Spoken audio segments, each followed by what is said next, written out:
all the professional play, they want to win the U.S. Open, but I got semi-final like 2 years ago here. I lost to Chinese Taipei, so Chang Junlin. He won. Jason Shaw won the tournament, so I lost the semi-final. So maybe I got this tournament. I wish.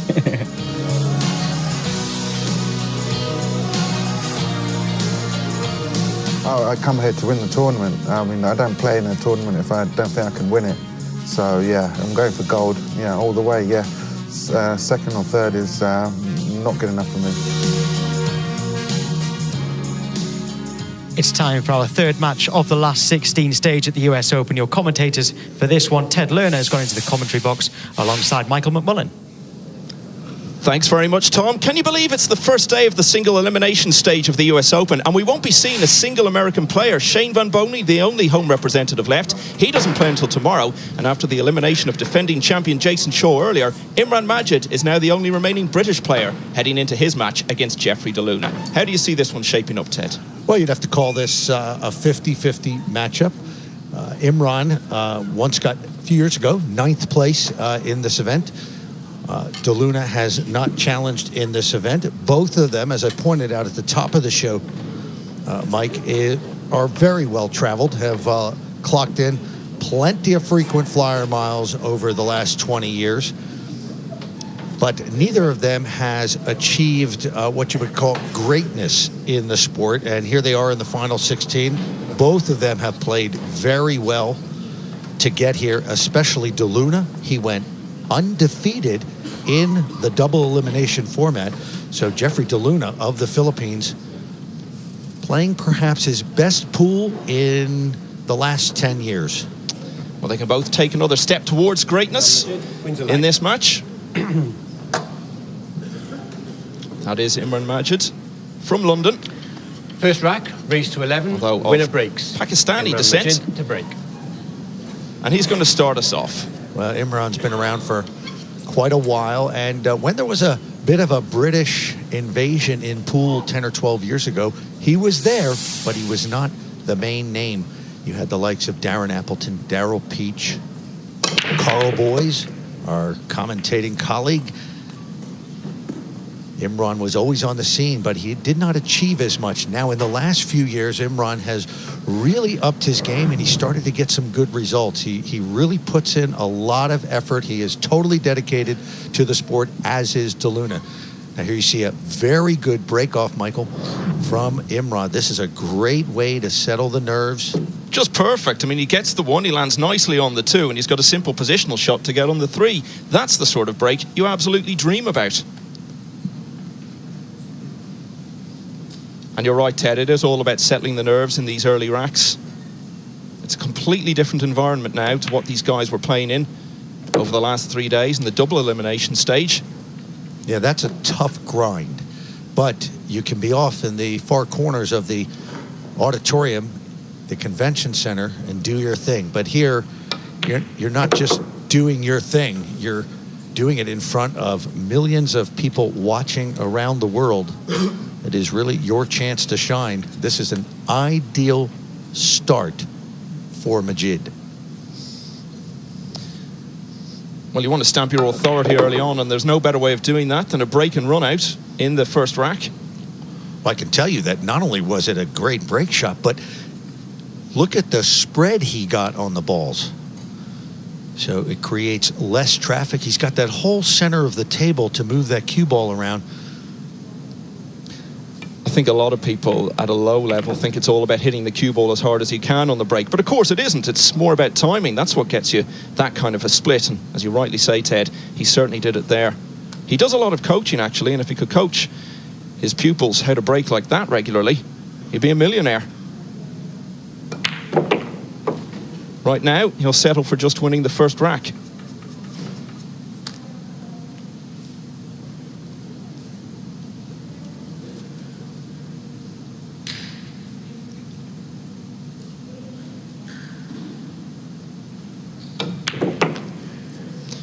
Well, that one had a little potential to go wrong.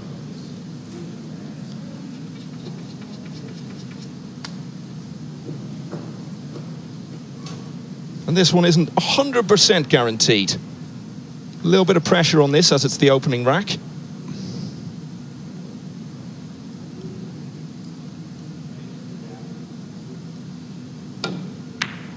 No problem to Majid. A break and run out in the opening rack. He leads DeLuna 1-0. Excellent start for Imran Majid. Well, with the exit of Jason Shaw, no other Brit in the field. It's up to Imran Majid to carry the flag, and under different kinds of pressure. Jeffrey DeLuna comes from the Philippines, where pool is hugely popular. And when you play in big events like this, you literally have tens of millions of people counting on you to bring home the cup and the title. So it can be a crushing kind of pressure when you have the expectations of a nation on your shoulders. Of course, we have another Filipino in the field here, Jeffrey Ignacio, who's a good, solid young player who we'll get to see later. It is huge, isn't it, in the Philippines, Ted? It's a bit like rugby in New Zealand, cricket in India. It's just such a massive sport. Why has it taken off so much in the Philippines? Well, it's a sport that is part of the culture. The Americans used to colonize the Philippines, and a lot of people say that that's where it came from, through the sort of military bases that were there.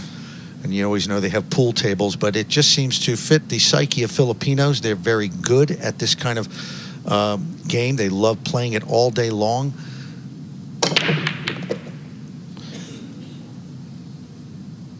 And of course, the Philippines has produced the greatest player to ever play, as many people say, in Efren Bata Reyes. And that is certainly one of the people that mentored Jeffrey DeLuna. But right now, it's DeLuna who's relegated to his chair. Now, this is going to be a tough shot on the 2 for Imran. Yeah, he had a much easier 2 after his break-off shot in the opening rack.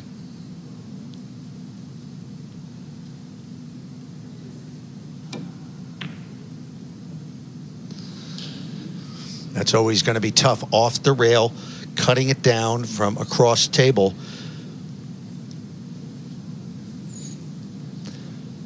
Well, he's had a bit of good fortune with where it's run. So we're going to see DeLuna attempt a bank shot now on the 2. Should make the pot, but limited control over where the cue ball goes after that. He's going to, instead, he's going to pull out the jump. Oh, he's going to play the jump. Wow. Sure. Well, this is tough when you're coming in cold. You've hardly had a shot yet in the match. This shouldn't be a problem for him. The thing is sitting right there. And the other good thing for DeLuna here is that the 3 ball is sitting all by itself. So he should be able to get positioned to some pocket after this shot.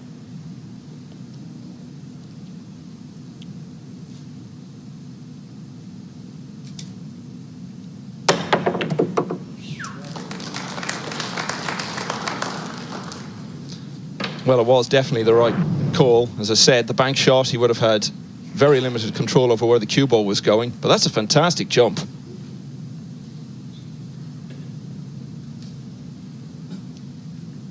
Not taking any time to get warmed up. Didn't get a chance, of course, in the first rack. He's certainly got one now.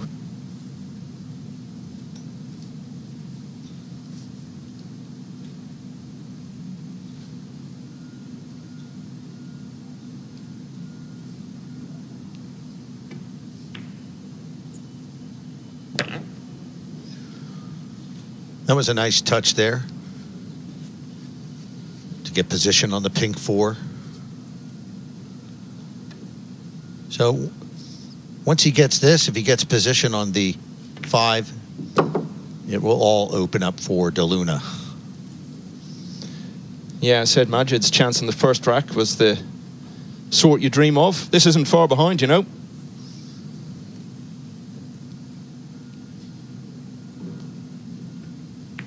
You see so few balls missed at this level, Ted. You've got to capitalise to the full. DeLuna's very aware of that here. Well, and it's not just that you capitalize on one rack. Because of the high level of play here at the U.S. Open, if your opponent makes a mistake, you got to get up off your chair and you've got to put 3 and 4 racks on them. because inevitably there's going to be some luck that's going to, you know, or some bad luck. You're going to have to sit down. There'll be a few mistakes. Hardly do we ever see one player play perfect 9-ball pool throughout the entire set. So you've got to go on these little mini runs.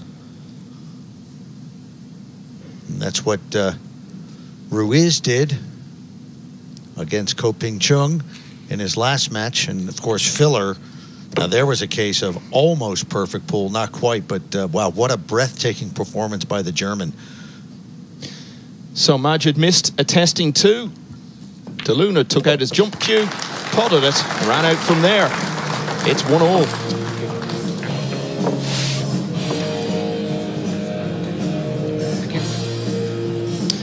I think we're going to have another look at that jump shot. And these guys spent huge amounts of time, Ted, just practicing this shot. Absolutely. This is an integral part of the game. Now, admittedly, the technology of these jump cues has improved so much to help players with their accuracy, help them control the cue ball after they hit it. But still, it does require a lot of practice and a lot of skill. Another aspect of the game that requires a lot of practice and skill is this break shot. It's not just about breaking off as hard as humanly possible. Jeffrey DeLuna, there you see his route to the round of 16. Well, it was a rout in the opening match, wasn't it, against Torsten Schmidt? Didn't lose a single rack. We saw a lot of those kind of mismatches early on, but as we see there, Ted, it did get harder for these players as we went through the rounds. Michael, that win, 11-10 win over the great Dennis Orculio of the Philippines, that is a big win for for Jeffrey DeLuna. And I think that's the confidence booster right there that rack 3 sent him on to Jeffrey 2 more to wins break. and 1-1. to enter on the winner side here of the final 16. Now watch, he's got a really fun break to watch. He just plows into the rack here.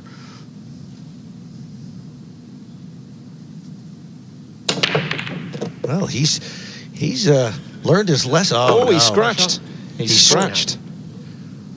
That was interesting. You normally don't see Jeffrey DeLuna break like that. Normally, he's got one of the biggest break shots in pool, but maybe he saw something in the practice room. He decided to take a little bit off of that shot, and it cost him because he lost total control of that cue ball. It was not kicked. That's a big, big mistake. That's ball in hand for Imran. And set to be followed by the 3-8 combination.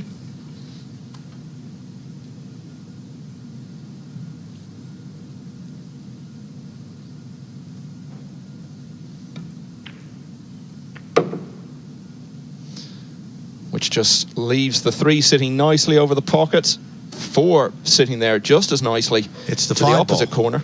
The 5 ball, it does some certain angles. No, this is the 3, so. But that's the one you've got to look at. Does it pass? I believe Oh, I it see. does Yes, pass. yes. I believe it does pass. You might even be able to use the 7 as a guide. Yeah, so it's the 4 now, and then he's obviously got to play onto the 5. Yeah, they're looking, several balls ahead. Obviously, these are the easy shots right here.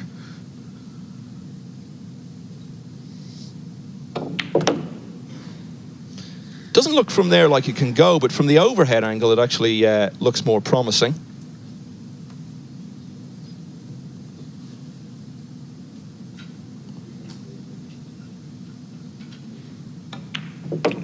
And it just goes by. Yeah, sometimes you can tell by the way the players walk around the table. He never looked really too concerned about that 5 ball. It was just a matter of getting the position right. So off to the races. And again, here is an example of a mistake by your opponent, and you must capitalize. Imran looking pretty sharp out here in the early going. With this 9 ball that's coming up, he's going to lead for the 2nd time in the match.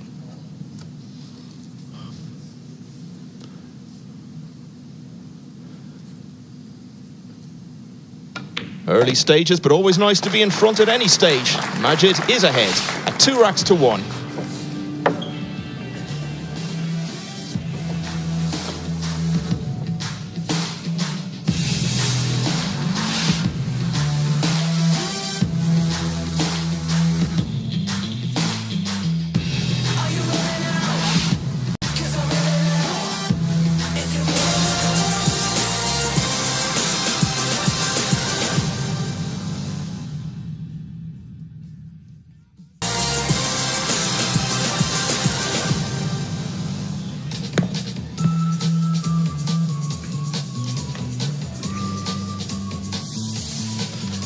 Welcome back. Imran Majid leading Jeffrey DeLuna by 2 racks to 1.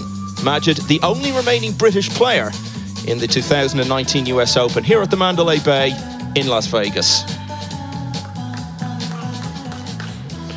This is what we saw earlier on. That was the scratch off the break and fully capitalized on by Majid. We've seen mistakes of various sorts from both players so far, and they've proved costly.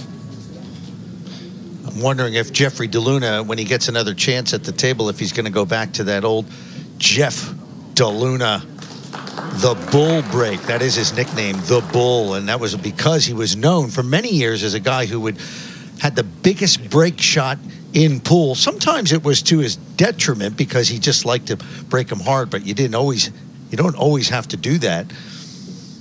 But well, we're not going to see it in this Rack rack because it's Majid, as winner of the previous rack, who starts us off in the 4th.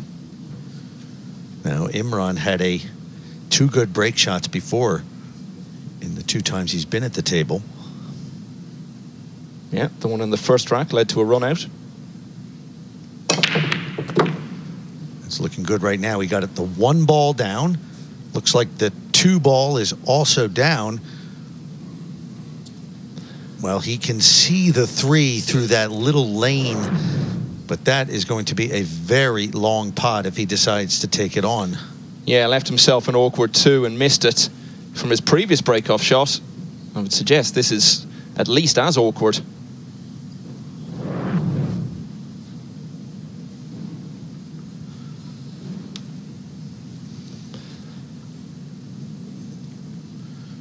Well, how do you fancy this shot, Michael? This is about as tough as you'll see on a pool table. It is, and position far from guaranteed, even if he does get it. If he goes for the pot, he may That choose is true. safe.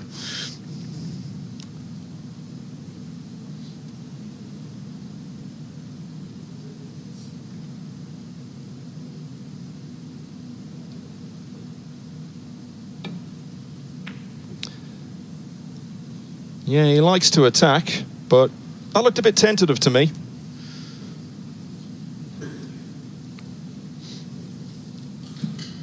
Bit of a 2-way shot there. If he makes it, he's on the 4. If not, he gets safe. So he'll be more than satisfied with that result.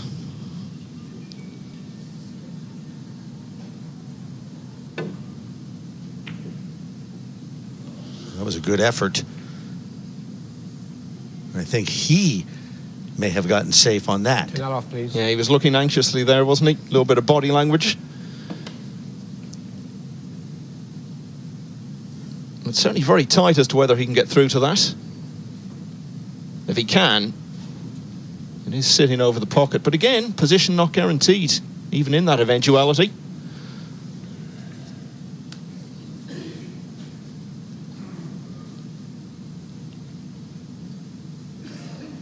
Well, we can see from there, there's actually plenty of room.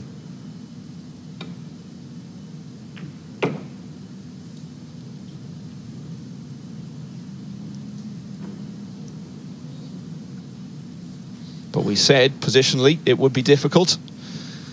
And he's proved that.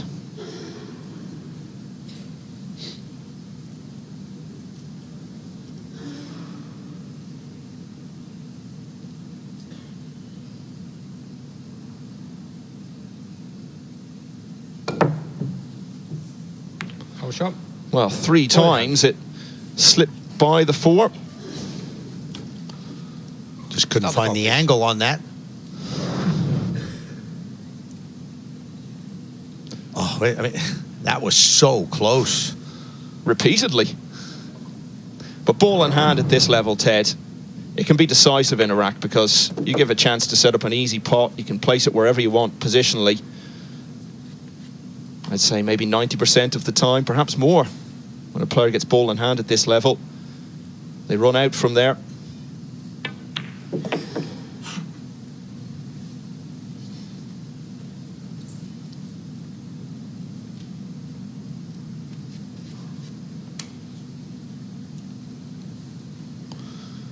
So this is the time that you've got to make hay while the sun shines. It's been a story of capitalizing on mistakes so far, and with the exception of the first rack, it's been the story in every rack.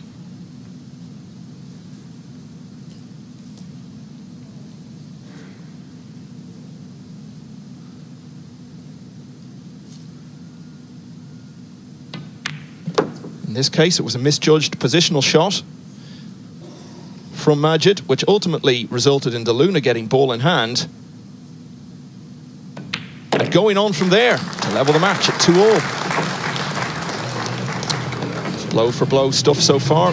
Majid has gone a rack in front twice. Both times he's been pegged back immediately. And here's that foul right there from Imran Majid. I'm sure he's as surprised as anyone that he couldn't at least make contact with the pink four. And DeLuna got ball in hand, so at this level, that generally means a run out.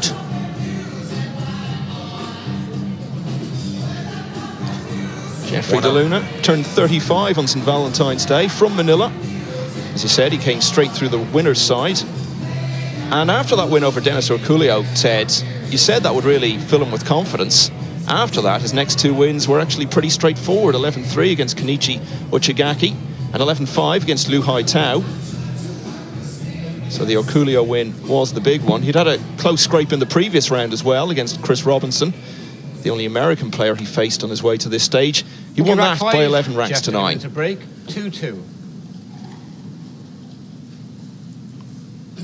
Well, let's see if he still employs that medium hit break or he steps it up a few notches.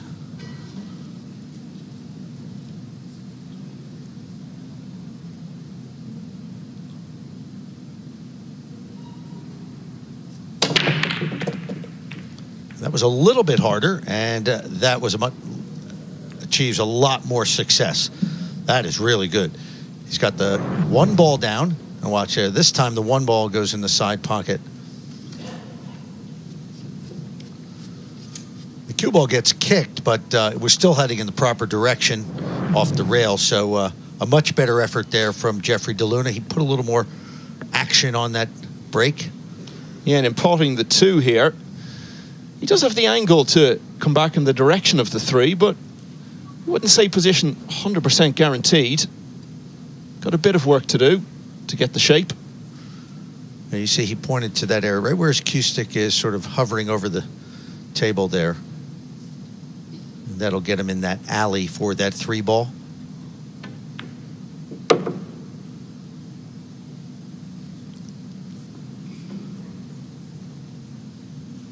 He can drop nicely onto the 4 from here.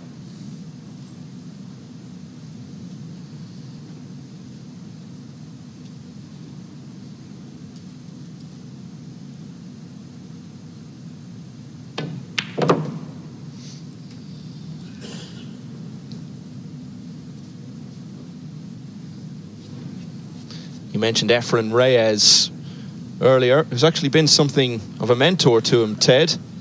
He's often said to have a similar playing style. Is that something you'd agree with? No, I would not. I never thought that Jeffrey DeLuna has a similar style to Efren. Well, I guess you could say nobody has a similar style to Efren.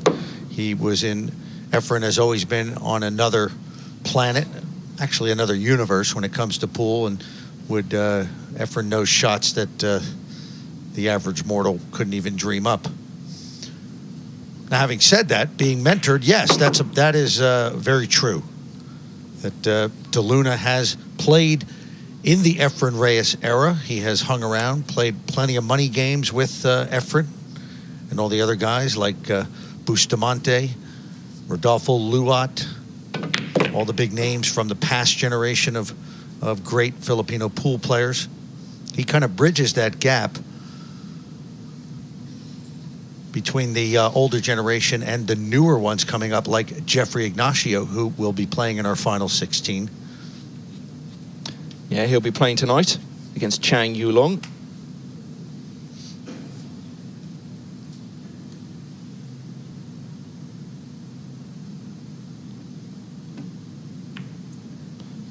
Oh, that's a massive blunder right there.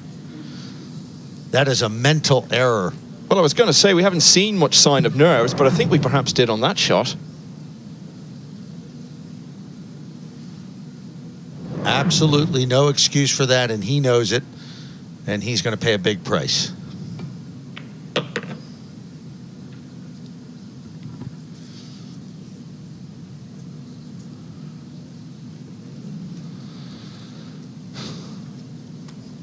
Well, that facial expression tells you everything you need to know about what DeLuna thinks about that. At least he's smiling to some extent. Well, the final 16, TV table here, U.S. Open. That is not where you want to be, right there. That kind of miss. That's not. Well, hopefully he can get another chance. He'll have his chances, but he's going to pay a price for that. Yeah, errors on both sides so far. Imran Majid leads for the third time at 3-2. Here is that miss. Well, he certainly won't want to see it again.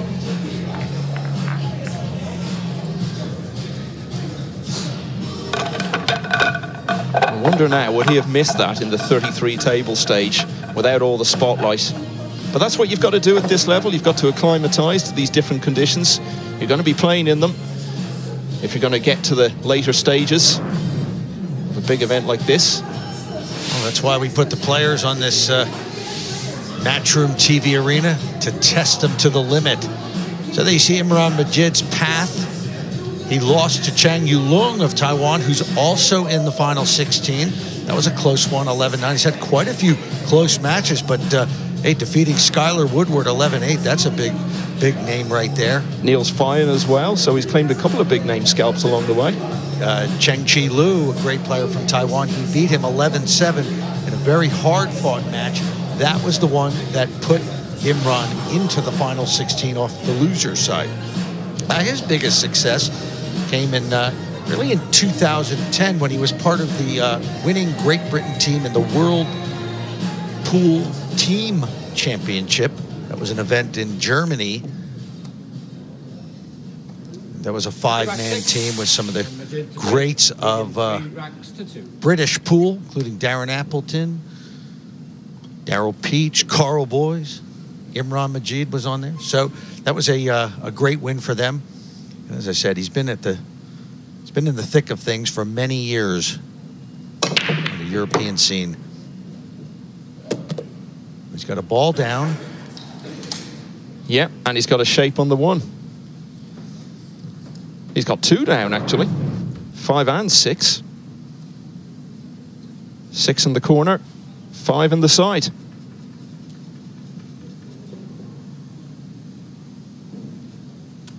So far, Imran seems to have the break shot pretty much down. And he's going to attempt to make DeLuna pay for that glaring error in the last rack. Yeah, that was his 4th break-off shot of the match. He's not come up dry from any of them yet.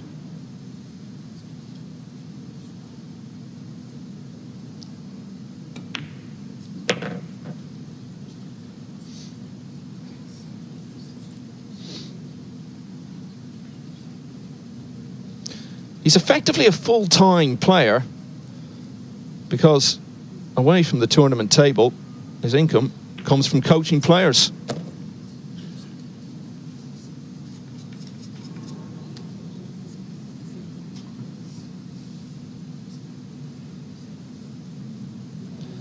Now we're going to see a player claiming a bit of breathing space for the first time in this match.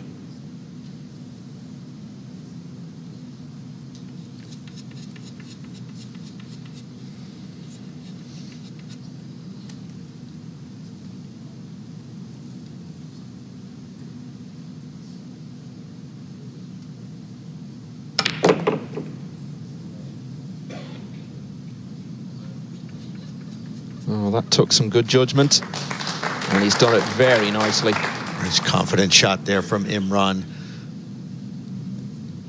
Yeah, any tension in the queuing arm was certainly going to be exposed on a shot like that.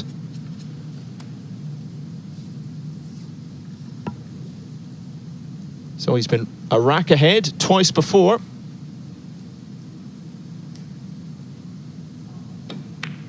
This time he's gone 2 clear.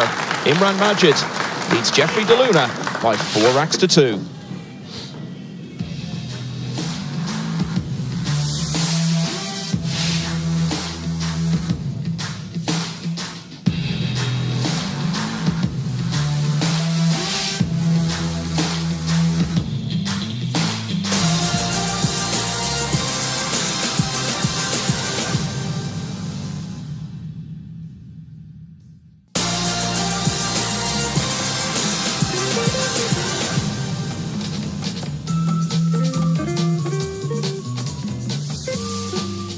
Welcome back to the Mandalay Bay Resort Casino and Convention Centre, where we're down to the single table, single elimination stage of the 2019 US Open. And it's off to a good start for Imran Majid, the only British player left in the draw after the elimination of defending champion Jason Shaw from Glasgow earlier today. Majid now 2 clear against Jeffrey.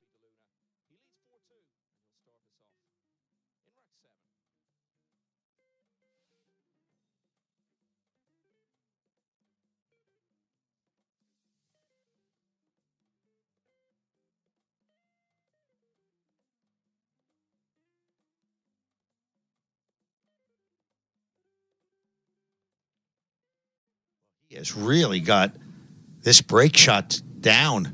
He's got the 1 in. Nice on the 2 and easy position on the 3 as it's sitting over the pocket. And you analysed DeLuna's breaking technique for us earlier, Ted. What would you say about Majid's? Well, it's whatever technique he is using. You know, these guys try to find the speed, the spin. He's certainly not going to tell us. But that is the holy grail for pool players, is to find the break shot, because they keep it a closely guarded secret as to exactly what they're doing. You try to ask Shane Van Boening what he's doing on a break shot, he won't tell you. But in his mind, he knows what's going on. Well, when I've seen... Obviously, the key is I mean, you got to make a ball, so that they got to hit the ball, the 1 ball, a certain way to get it to track towards the side. And you want to keep the cue ball as close to the center as possible, and he did that absolutely textbook. Yeah, when I've seen players practicing here over the last few days, I'd say at least 50% of the time it's the break-off they're working on. Well, this is why, because it's so much easier when you get a ball down and a shot on the break. Because there's only 9 balls on the table when you start. If you can get a couple down, there's just, oftentimes it's little traffic, and you have plenty of room to maneuver that cue ball. Well, he ran out from the break in the previous rack. Every chance he's going to do the same again. And after a very tight start, Majid might just be starting to pull away here. When you've got the break and you're on a roll, keep it. That's the key at this level. You said it, Ted. It's all about getting on those streaks. Very often that's the decisive factor in a match. Who can put together at some point in a long match like this a run of 3, 4, 5 in a row. Well, you have to punish your opponent when they make a mistake. You can't let them off the hook. This is what champions do. I like Imran's comment before the match. He didn't come here just to get a high finish. He came here to win.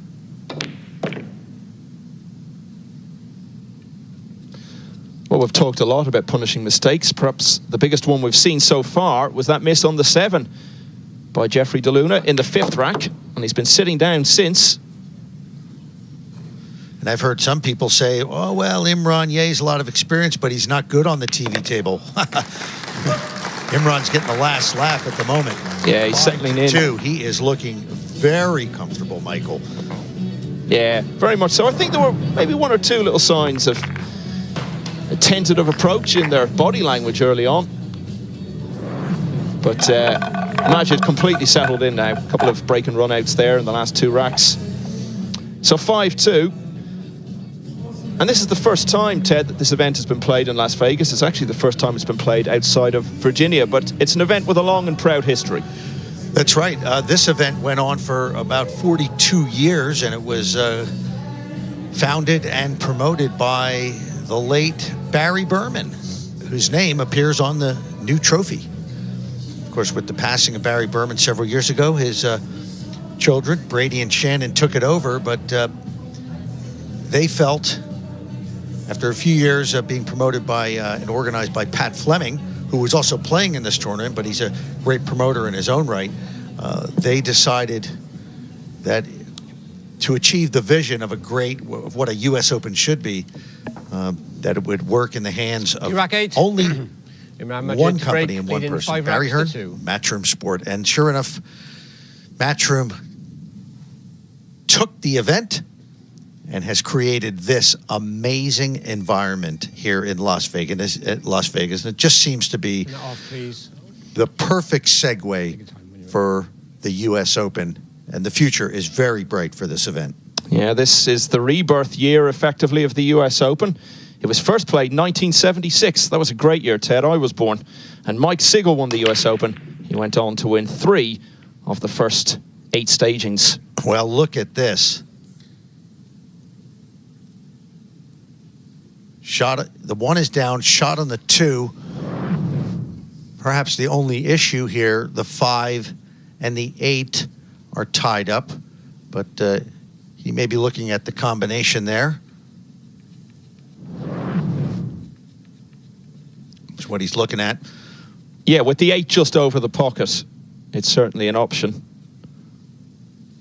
He's certainly got a lot of room to maneuver the cue ball. This is what I like about what he's doing, is his break shot. He's getting just the right amount of power to get the full spread of the balls, and he is making the 1 and getting a shot on the 2. You really couldn't ask for much more. At this point, it's just about steadying the nerves and execution.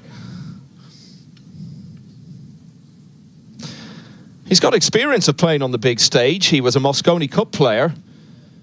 Back in 2006, he made it into the team in Rotterdam. Probably the highlight for him was beating Johnny Archer in the singles and beating him well, 7 racks to 2. That was the year, of course, it finished in a tie, and the US retained the Mosconi Cup, an event which will be coming here to the Mandalay Bay in November.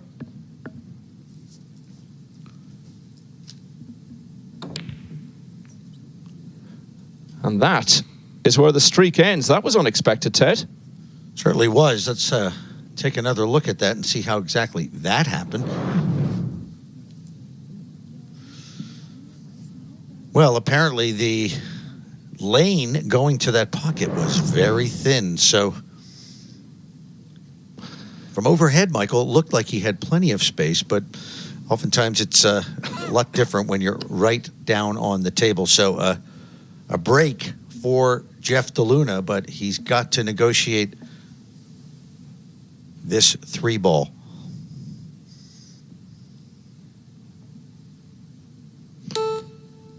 Extension called. So taking the extension, no surprise, because he knows well this could be the key shot in this rack.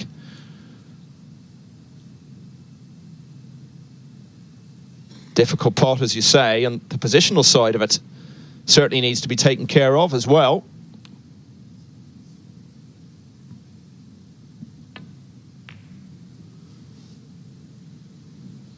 Well, he did not have any path to a pocket, but he's left a good safety. Again, that was quite deceptive. Anyway, you'll be pleased with the outcome.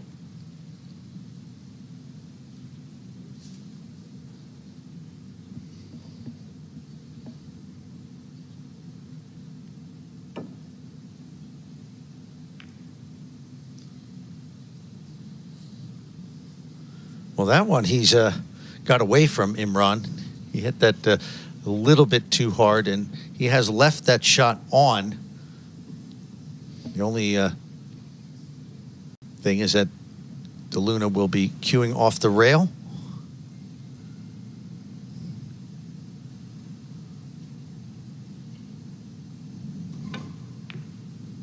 Oh, that's a big miss, and he has left that on. That's 2 mistakes by DeLuna. Yeah, not as bad as the miss we saw on the 7 earlier, but it could have the same net effect.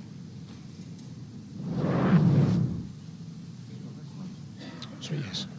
Yeah.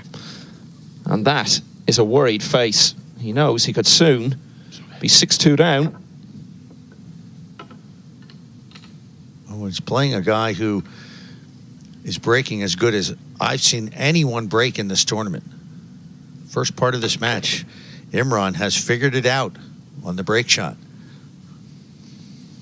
Yeah, we mentioned his Mosconi Cup experience. He's also played in the World Cup for England. He was in the England B team, which reached the quarterfinals in London 2 years ago, alongside Darryl Peach. And they only lost 9-7 to Austria, who went on to win the tournament. Took a bit of a battering in the World Cup last year. He was in the England A team with Mark Gray, got through their first match against South Korea, then lost 7-0 to the Philippines, a team which included Jeffrey DeLuna.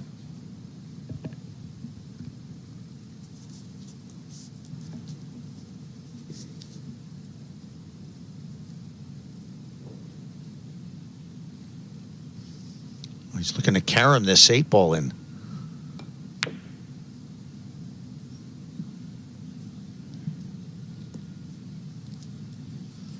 And unfortunately for Imran, he's left this on. So now Jeffrey DeLuna's got to get this down.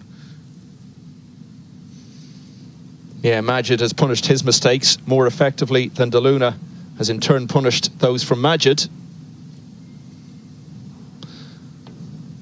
It's a lot of balls to have seen missed at a relatively early stage between players of this caliber.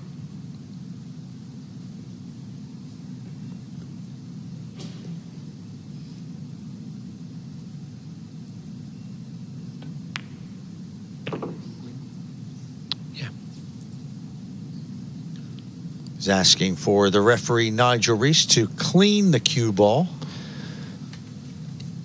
Yeah, it's actually something I've noticed. The cue ball seems to be picking up a lot more chalk in the single table arena than it was when we had the 33 tables in the massive hall just across the corridor.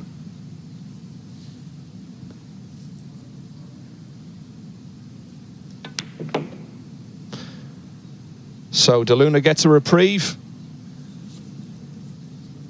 He must have thought he was highly likely to be 6-2 down. Instead, he snapped Majid's streak and he's pulled back to only 2 behind at 5-3. Big difference there, isn't it? Well, that's the thing. Every rack feels like it's worth 2 when you look at it that way. Majid, of course, would have been more than halfway to victory already if he'd won that. And this proved to be the decisive moment, really, didn't it, Ted? Well, that was from that position, that was a very difficult combination. And I guess if he had to do it all over again, he might try to consider getting that 3-ball safe. But he left it on, and DeLuna cleared up the colors to get back in the match. 5-3 now. It was so tempting to take it on with the 8 sitting just over the pocket there, but it wasn't straightforward by any means. I had to judge the angle just perfectly.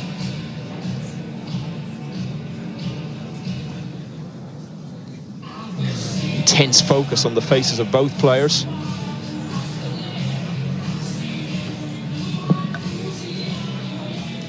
So DeLuna has got the break back. Thank you, rack 9. Jeff DeLuna to break, trailing 3 racks to 5.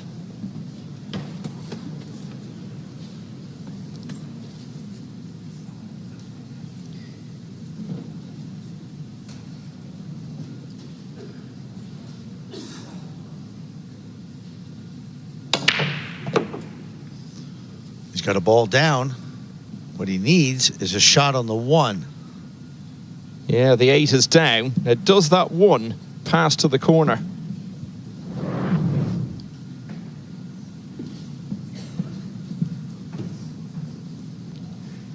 Well, we'll see from here. It's just running into position there. That's very tight, isn't it?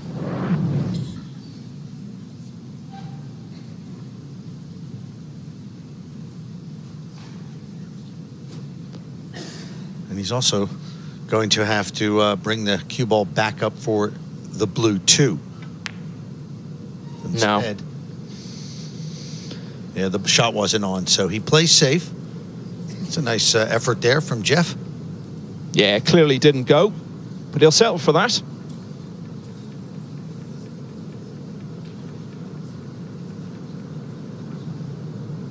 Resting it? Yes. Imran Majid, a familiar figure on the Euro Tour, and a multiple winner on it as well.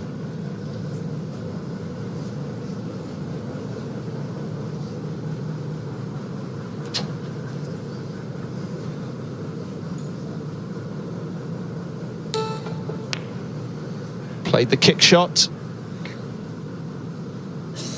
No. But he's left it, and it's an easy one as well, and he can get nicely on the 2 from here.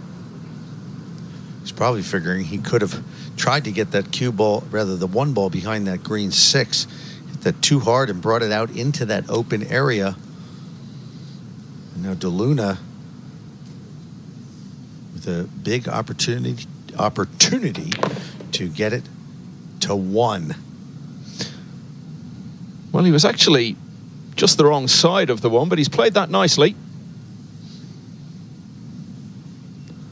Sort of shot that always has potential to go wrong when you're coming off multiple cushions.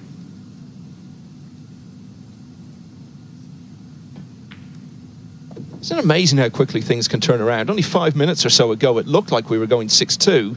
Now DeLuna with a great chance to be only 1 behind. It's a funny old game, this 9-ball.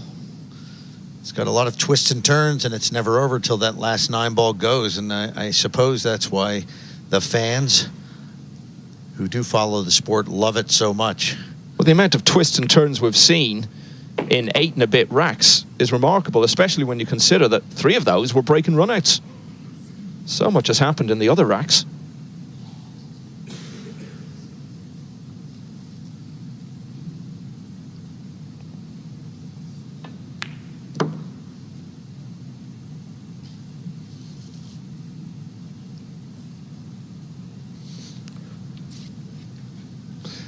That's looks like he overhit that.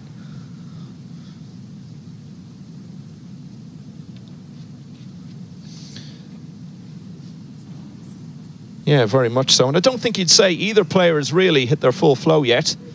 They've both threatened to at times. Majid certainly did with the consecutive break and runouts. But just when it looks like either of them is getting a bit of momentum going, it slips away from them just as quickly. But he's done that nicely.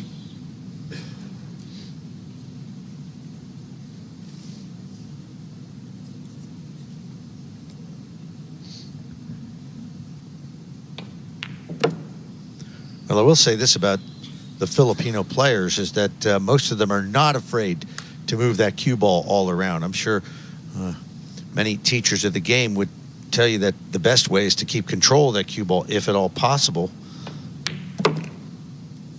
But the Filipinos, they have a certain flair in their game.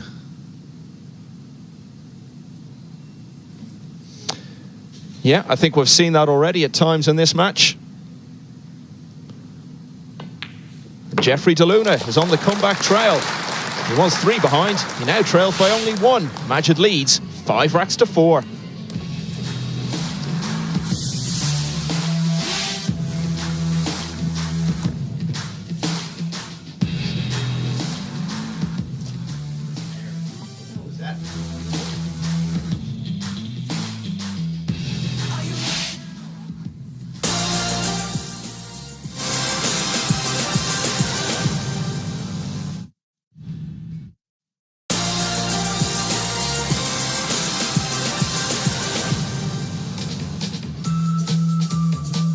Welcome back to the 2019 US Open. We've seen a couple of very one-sided matches so far today in this last 16 stage, but this one is not shaping up to be another one. Imran Majid leads Jeffrey DeLuna, but only now by 5 racks to 4. Trailing 4 racks to 5. We've seen a lot of mistakes, Ted, haven't we, for such an early stage of the match?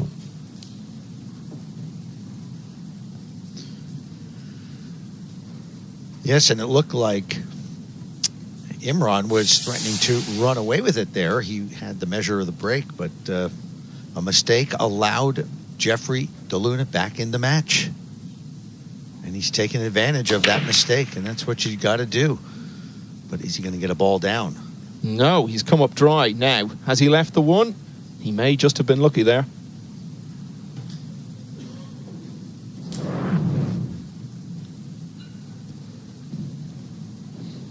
Plenty of movement.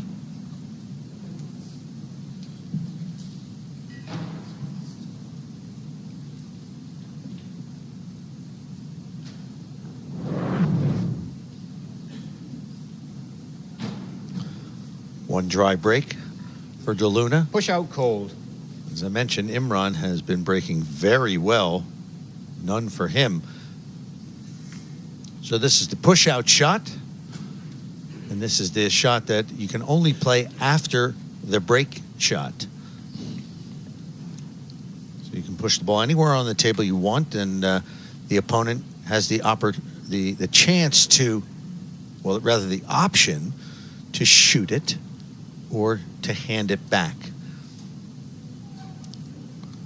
The first time I ever watched 9-ball pool, Ted, I think I was telling you the other day, I didn't actually know about that rule. This is over 30 years ago now, and I saw Steve Mizrak play the push out, and I was wondering what on earth he was doing. I don't think that's what he had in mind. Imran left him a wide open shot for a safety, but that safety has gone awry. Now the 2-ball, somewhat hidden by the 9, so there's only a narrow area that Imran can get onto that 2.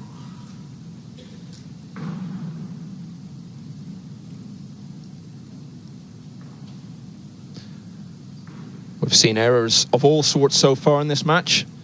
Potting, positional, and now tactical as well.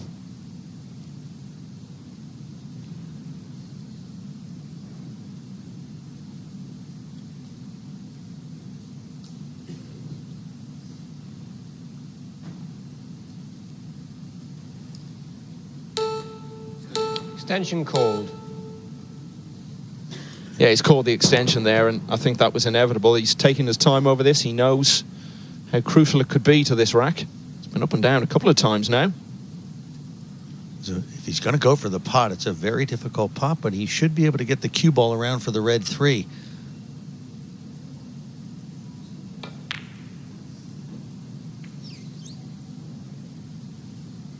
Nope, and he's left that on. Yeah, 2 is on to the middle, but he's the wrong side of it for getting on the 3, so work to do with the cue ball. As you said, though, Ted, these Philippines players like to work the cue ball off the rails, around the table. And this is a test of that attribute right here.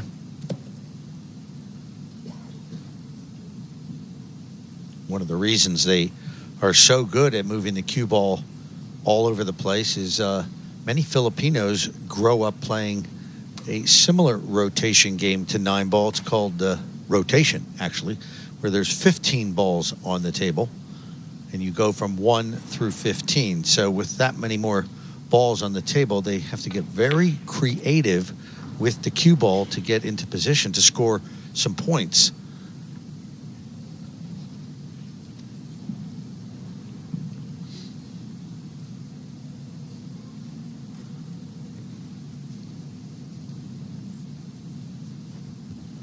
Was a bit out of position here on the 4, so this is a crucial shot here for Jeff DeLuna. Well, you often use the term join the dots break, Ted, when all the balls are sitting there and it's all straightforward. This is not one of those instances by any means. He's having to work for this, but the reward is great. It's a chance here to get back on level terms at 5-all, and having been 5-2 down only about 15 minutes or so ago, he would be delighted with that. And now he's taking his extension.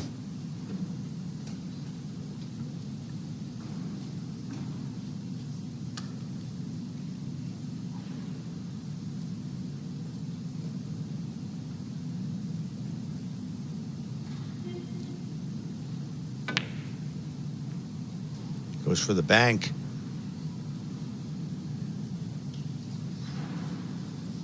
And he has left a long shot for Majid. Not easy. No.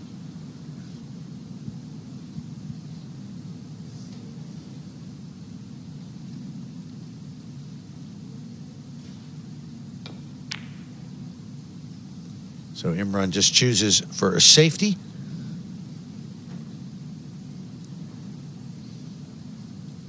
I think he's okay there. I don't think that four's on. No, it's not. And there we see it from the overhead angle. Certainly Possible doesn't look. Yeah, he can see a piece of it, so he can play for a safe.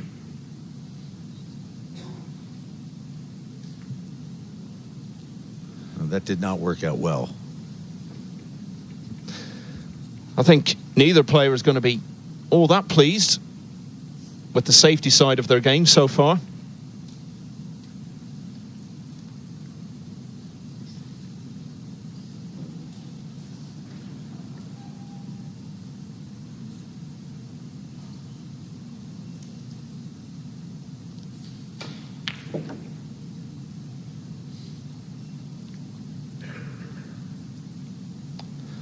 So what a big rack this could be now. DeLuna's been coming back at Majid.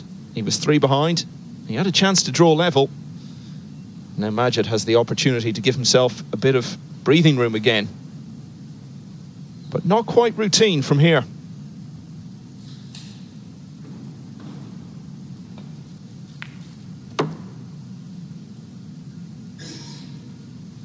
Well, that was a very nice effort there on the 5 ball.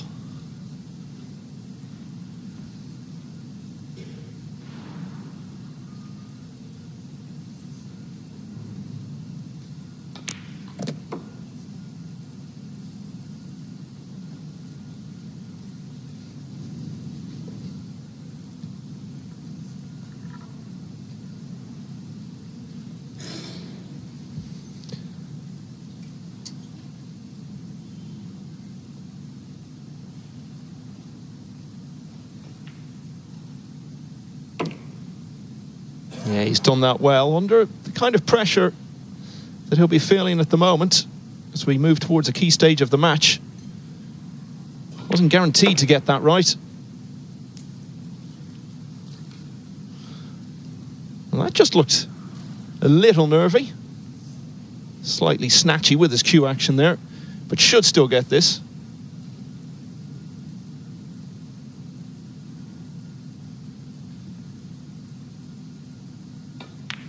What a crucial rack that could turn out to be. They both had chances, they both made mistakes.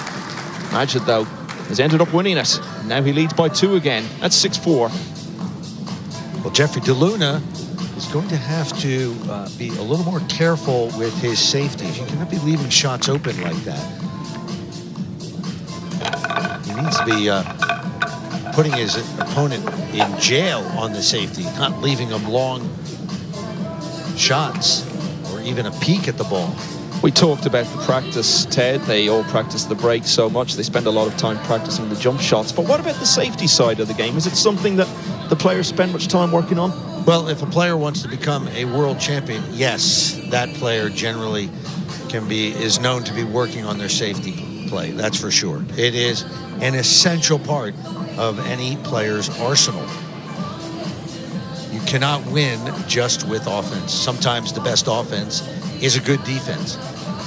Niels Fine of the Netherlands was the perfect case in point.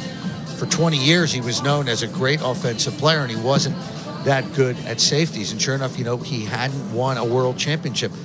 Well, a world 9-ball championship. And then under the tutelage of our colleague Alex Lely, leading 6 racks to 4. he spent about a year and a half practicing and studying safeties. And sure enough, about a year later, he won the World Pool Masters for the first time, and then he went on to win the World 9-ball Championship. So that'll tell you how important safety play is for the game of any 9-ball player. And Majid has had his first dry break.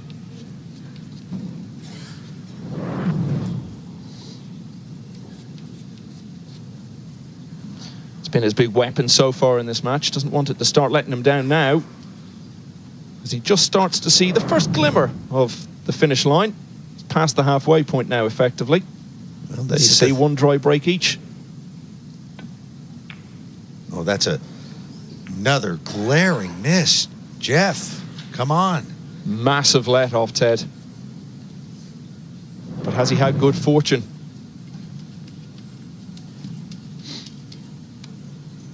He looks hooked on the one. Well, he's going to have to get it together.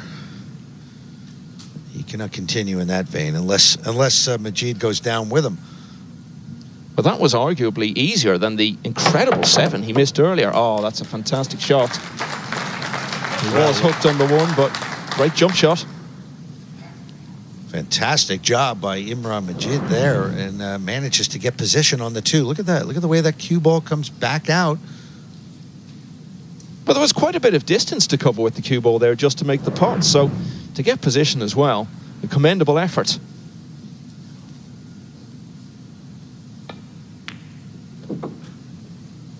Well, Majid has to make DeLuna pay for that, so he can really make him think about the slew of errors in his game. Make him wonder if he can ever get back in this match. Right now, DeLuna's still in it, only down 6-4. But if Majid can put a package on him here of 2 or 3 racks, there's going to be a lot of doubt in the mind of Jeff DeLuna as to whether or not he can come back. And it takes pressure off Majid when he knows his opponent isn't punishing his mistakes effectively. I mean, we were saying that was Majid's first dry break of the whole match, and to get straight back to the table, albeit facing a very difficult shot. That's an unforgivable let-off that DeLuna's handed him.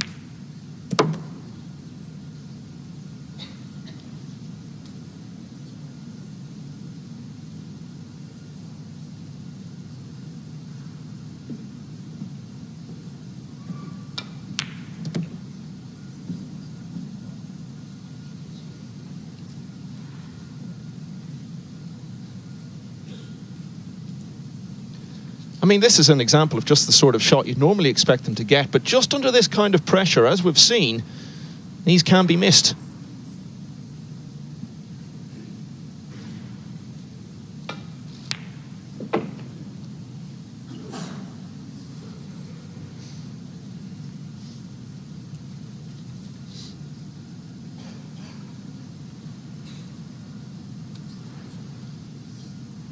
Majid is a keen cue sports all-rounder. His sporting hero is, in fact, the 5 times world snooker champion, Ronnie O'Sullivan.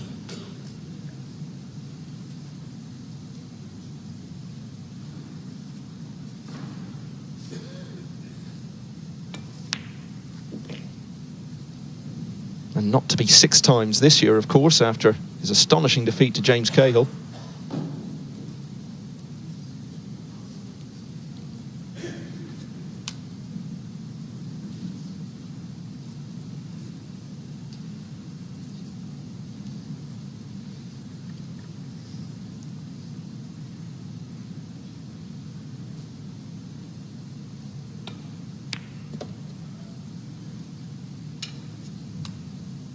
So Majid broke dry for the first time in the match.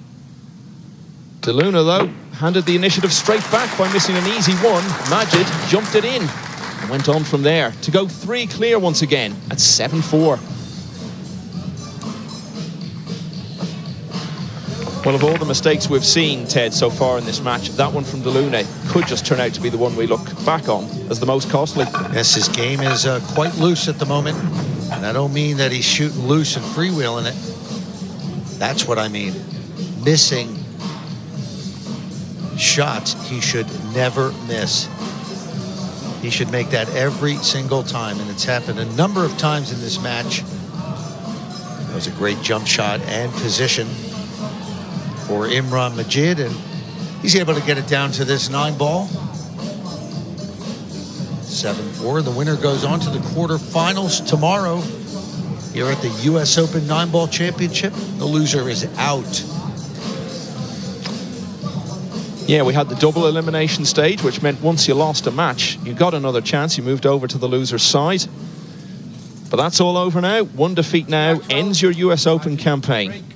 And Imran Majid is now 3 clear for the second time in the match and looking to build on this advantage.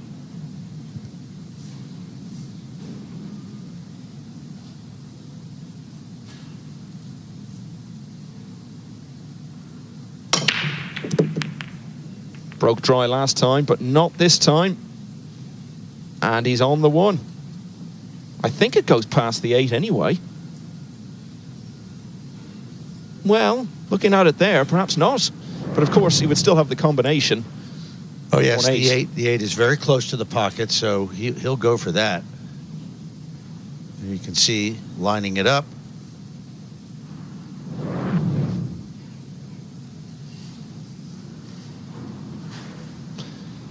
Just takes a bit of working out. There's quite a bit of distance between these balls, but with the 8 that close to the pocket, I think it would be a big surprise. Well, he may even use the 8 as a guide to pocket the 1.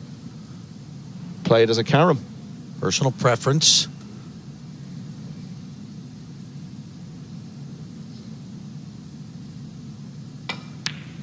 Oh, he's gone off the cushion and then off the 8 and back in that way. Well worked out. And plumb on the 2. It's well done. And worth another look.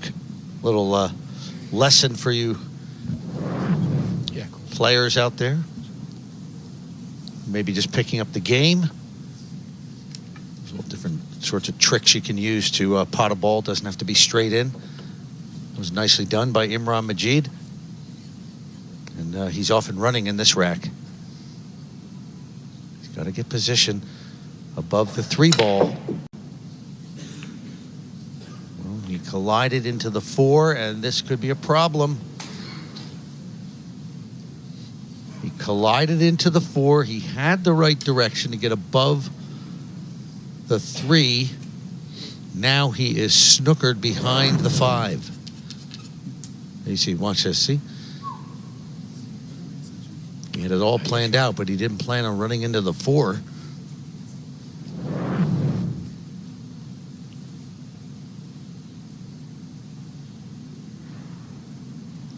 Now he's got to jump it.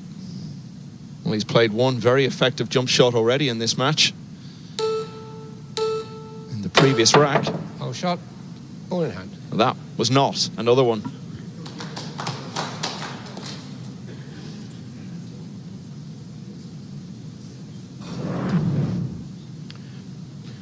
Start the clock, please.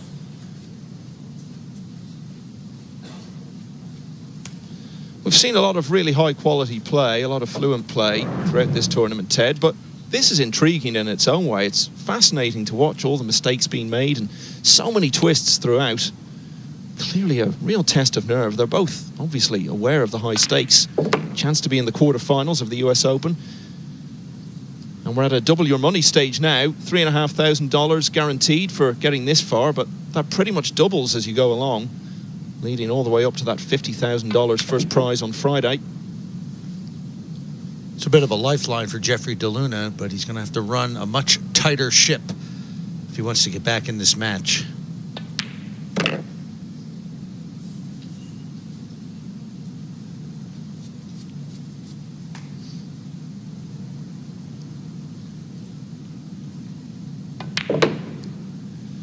With the way the momentum had gone in Majid's favour, DeLuna really needed to win this rack.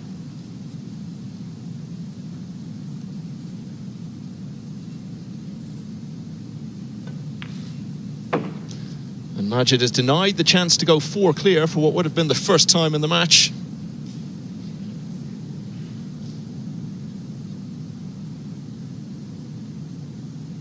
DeLuna not at his best, but he's hanging on. Back to 2 behind. Majid leads 7 racks to 5. Yeah.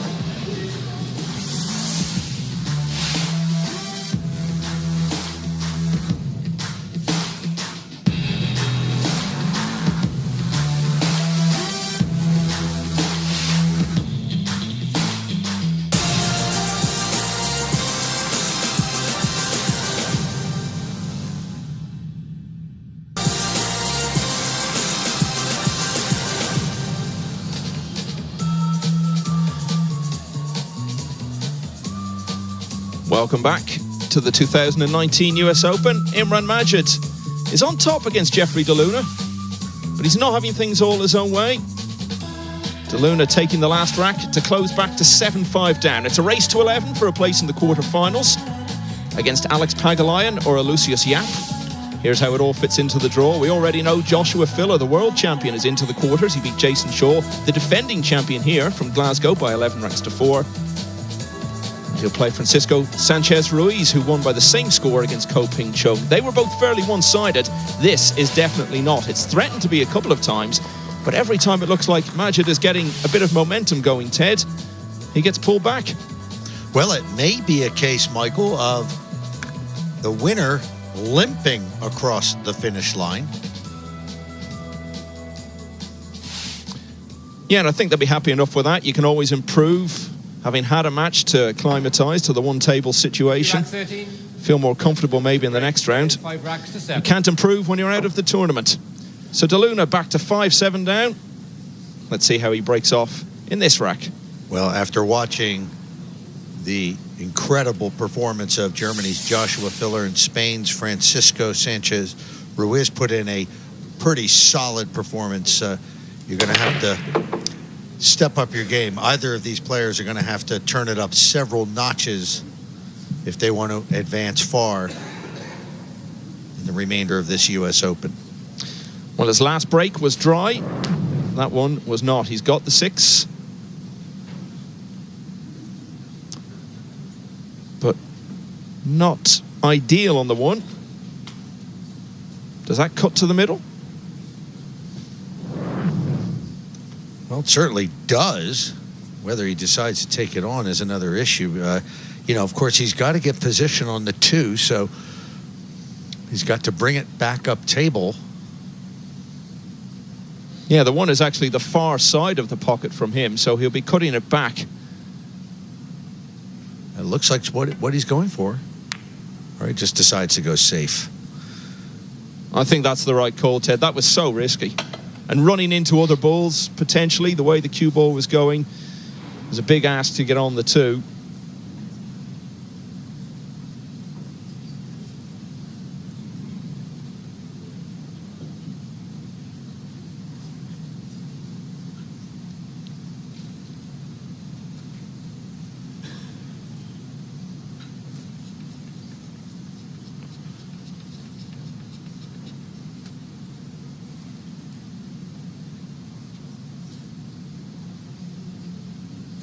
Extension called. So he looks like he has to kick at this.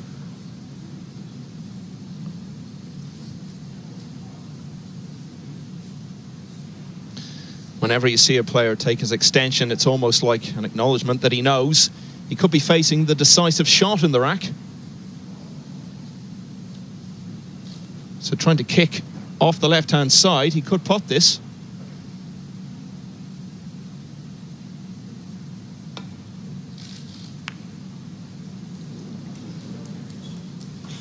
He hasn't, but he'll be very happy with that.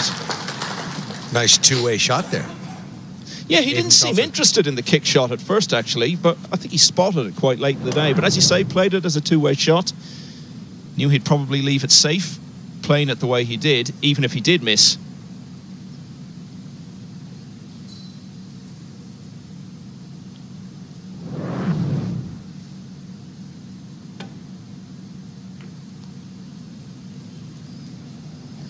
I think he's going to like that. Well, we said DeLuna's safety needed to tighten up. Looks like he's heeded that advice.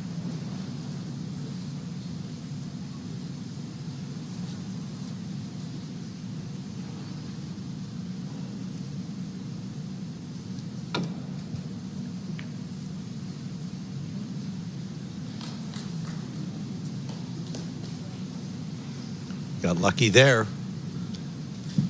The one is covered. And a little exchange like this only adds to the sense of tension that both players are clearly feeling. You saw them both wiping their brows as they returned to the arena after taking a little break.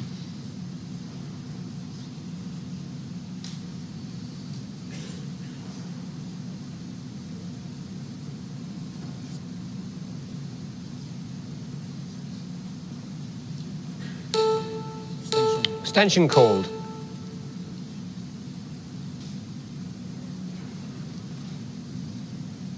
If you were watching the World Pool Masters in Gibraltar last month, you'll know DeLuna didn't have a happy experience there. 7-2 he lost in the first round to Alban Ocean. That was actually a decent effort. He went for the 5-ball in the corner. Because you can see it's sitting in the jaws.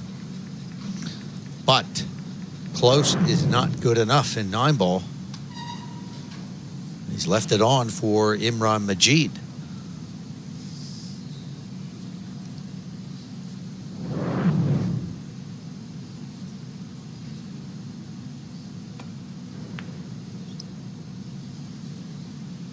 He decides to play safe.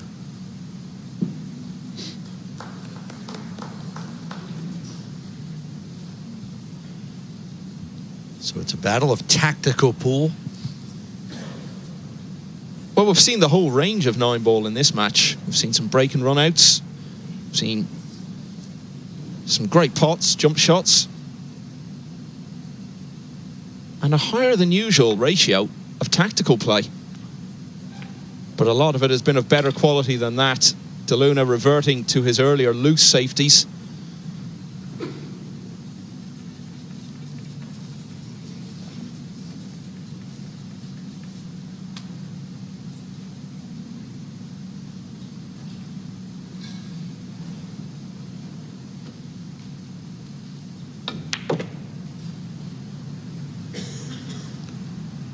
DeLuna,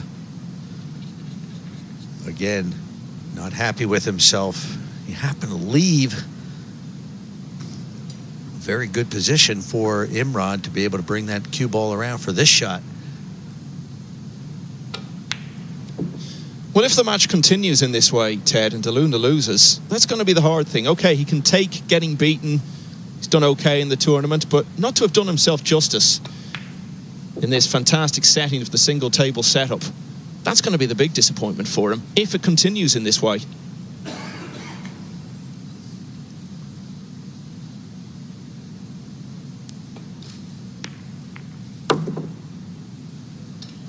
Well, DeLuna has made a slew of errors. Majid has had a few creep into his game, but not as many as DeLuna's, and that's the difference.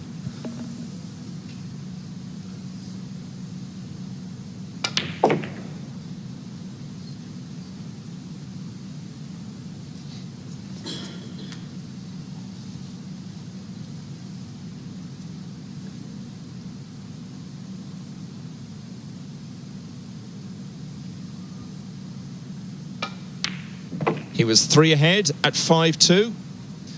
He was 3 ahead again at 7-4. And Imran Majid again leads by 3. And he's now just 3 away from a place in the quarterfinals. 8-5.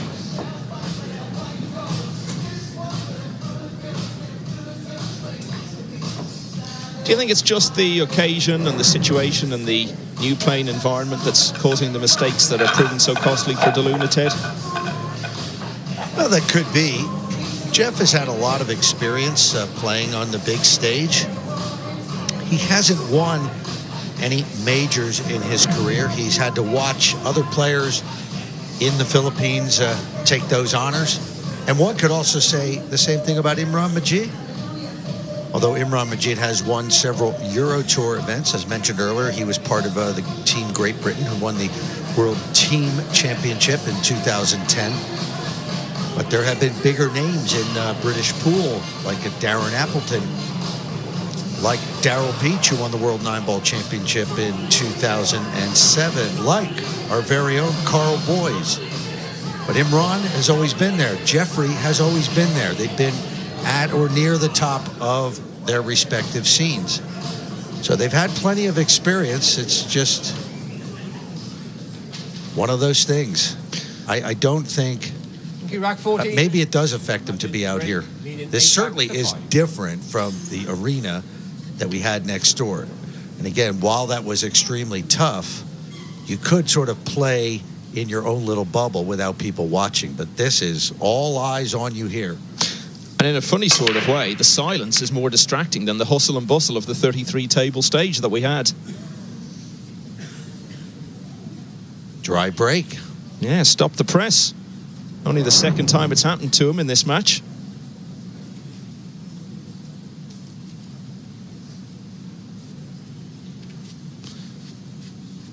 You mentioned Darren Appleton there. Majid, of course, trying to emulate him by becoming only the second English winner of the US Open.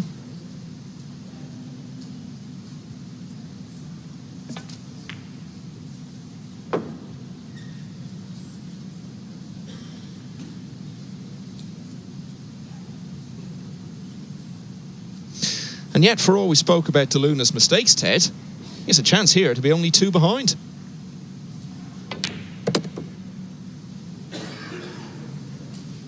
Well, I haven't picked up my pen yet, Michael, to mark it down on my score sheet.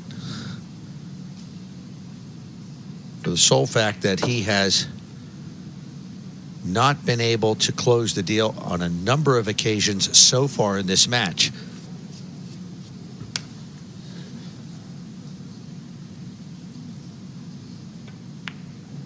Yeah, you can't take any ball for granted for either player in this match. They've both made surprising errors at times. You mentioned he hasn't won any of the really big titles, Jeffrey DeLuna.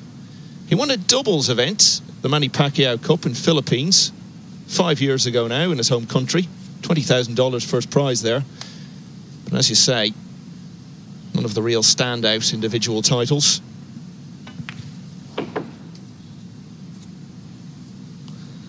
He's battling well here to cling on to his hopes of winning this one. Knows he's not playing at his best.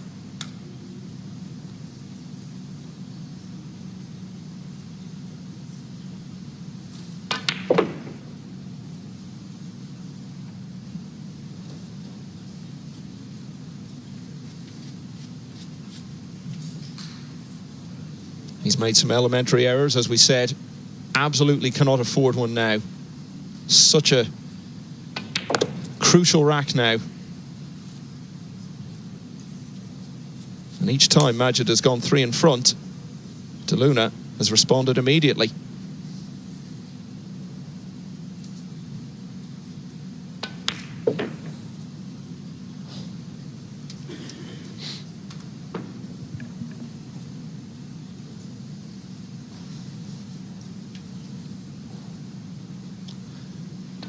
And he's responded again. DeLuna just won't let go in this match. Majid's lead cut to 8-6.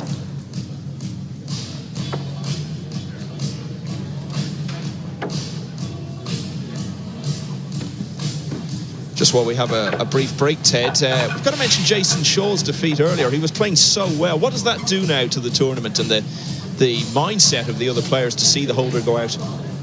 Well, it's not so much the holder going out, it's what about Joshua Filler? Now here we see some match stats here. 2 dry breaks from Majid and 1 from DeLuna. 7 successful breaks to 3 for DeLuna. 3 break and run for Majid. 0 for DeLuna. So you can see it in the statistics there. It reflects the score line. It's not been the highest quality affair. And so, certainly, DeLuna, although he's behind by 2 and has had more mistakes, he certainly has every chance. Now, back to your question about what does that do to the tournament to have Jason Shaw out? Well, unfortunately for Francisco Sanchez Ruiz, while he doesn't have to play the defending champion, he has to play Joshua Filler, a man who put in one of the most incredible performances I've seen in a long time. That was breathtaking, and it was audacious, and that's why I have put him at the top of the list, even over Shane Van Boening, to be the favorite to win the US Open. Yeah, Van Boening looking to win it for an unprecedented 6th time. Shaw was clearly his biggest obstacle, but no question about what you say, Ted. Filler is now the main threat to Van Boening's chance of making history. So that's turned out pretty well for DeLuna.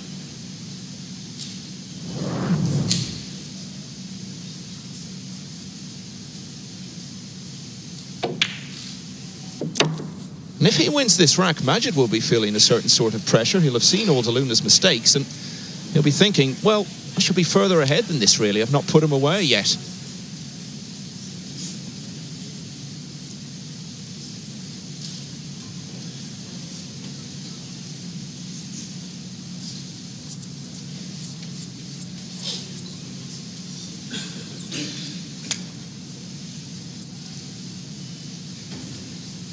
He's not had a break and run out yet in the match.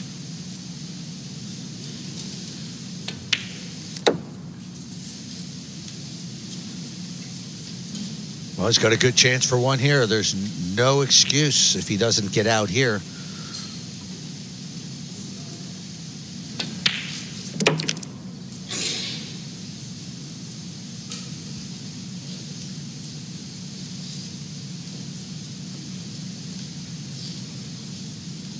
He's done this kind of pattern 1,000,001 times in his life. It's been around a long time. In fact, as long ago as 2006, he won the silver medal in the 9-ball at the Asian Games, which is a huge thing for people in that part of the world, as you know, Ted. He was beaten by his fellow Philippines player, Antonio Gabita, in the final for the gold.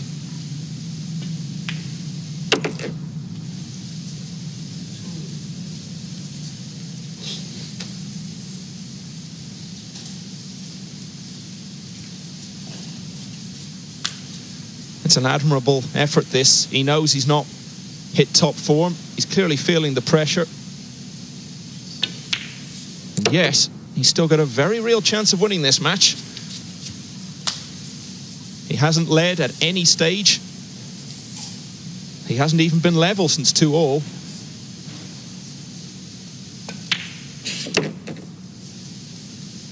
Well, this will be his first break and run of the match.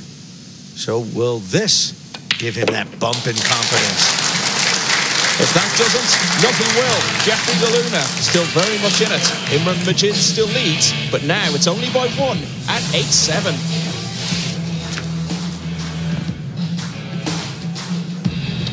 Come on, Jeff.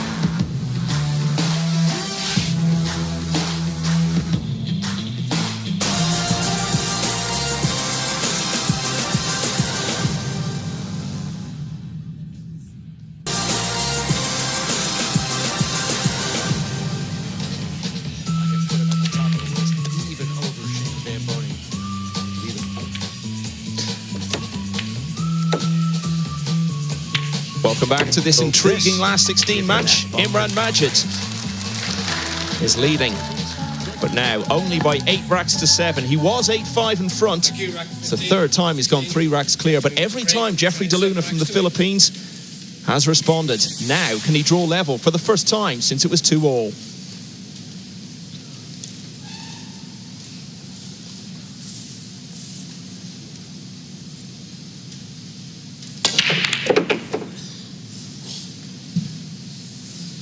Two balls down, but what's he got on the one? Oh, now that's tight. I don't think he can get through to putt that. Very unfortunate for DeLuna there, as it looks like the one is covered by the 5-ball. You could see him just stamping his feet there, urging the balls to fall nicely for him. That's what he's doing there. If only that worked, Ted, the game would be so much easier. Yeah, it is a game of millimeters. Even a quarter of a millimeter sometime can spell the difference between winning a career-defining victory and just a loss that only you will remember. So he's going to jump.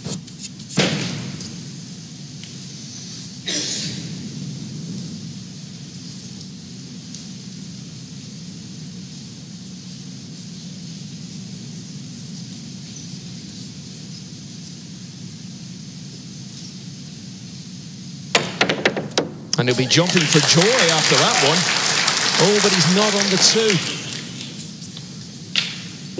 2. Yeah, that's unfortunate. Well, good for the highlight reel, but he doesn't get position on the 2. That looked to perhaps be the easier part of the shot.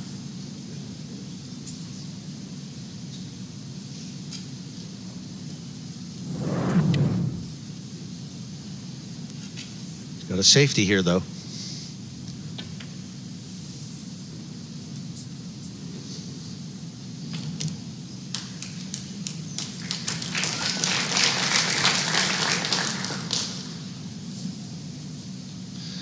Imran Majid, 46 years of age, from London, but Pakistani background. His parents are from Lahore.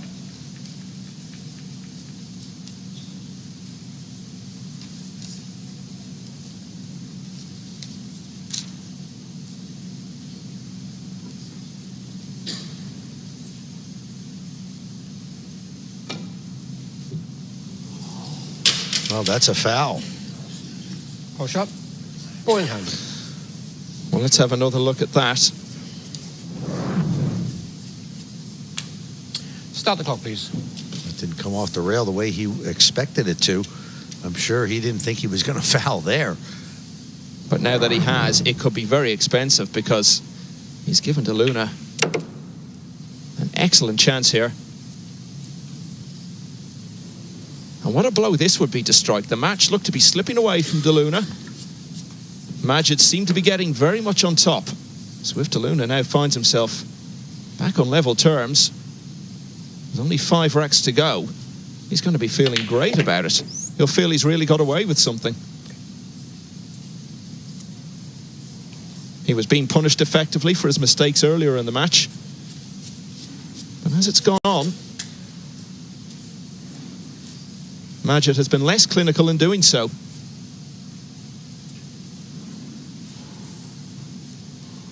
And DeLuna has gradually started playing better.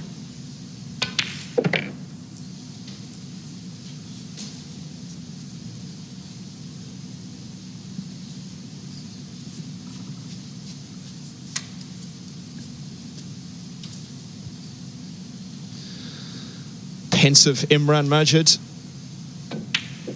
He looks like someone who feels this might just be slipping away from him, but he's got to put those negative thoughts to one side, because this match is still there to be won. And you said at the start, Ted, this was a 50-50 match. You'd certainly say that now at 8 apiece. But it's DeLuna with the momentum, and for the first time in the match, he's won 3 racks in a row. They're level again. 8 all. They both need 3 to reach the quarterfinals. Well, the family and friends of Jeff DeLuna watching back at in the Philippines at about 6, 7 in the morning, I think it is there. It's about 6:30 in the morning. I'm sure that will wake them up. As Jeff ties it at 8, will be breaking. So, new life for Jeff DeLuna. He knows how to do well in the US Open. At the last one in 2017, he beat some very good players, Skylar Woodward, Torsten Homan. Made some progress through the loser side, and then lost to Chang Yun Lin in a hill-hill match. It was 11-10. He would have been 3 matches away from the final if he'd won that deciding rack. So no stranger to making progress in the US Open. He's a great player, and as I said, he's been around the top of the game in the Philippines for many years. He just hasn't won anything of significance.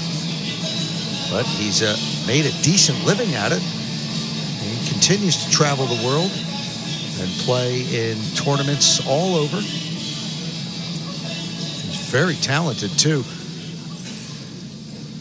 And if he can get a good break here, he's got a chance to lead for the first time in the whole match. Well, he's grinding it out, and you always like to see a player do that. Sometimes guys don't play their best, but they have a nose for the finish line.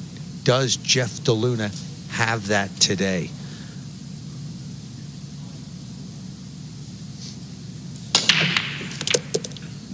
And what he does have is a 1 off the break. And he's got some sort of shot in the 2. It's a very long shot on the 2. He's probably going to have to play safe.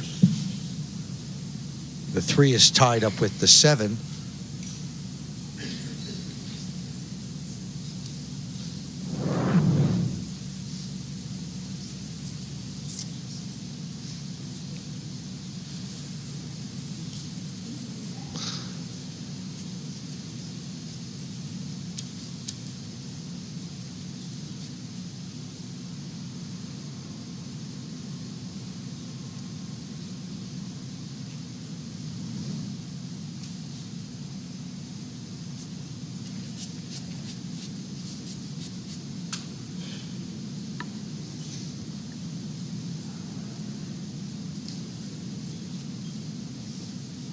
clearly in two minds. He's worked so hard to get the momentum back in this match. Doesn't want to give it away unnecessarily.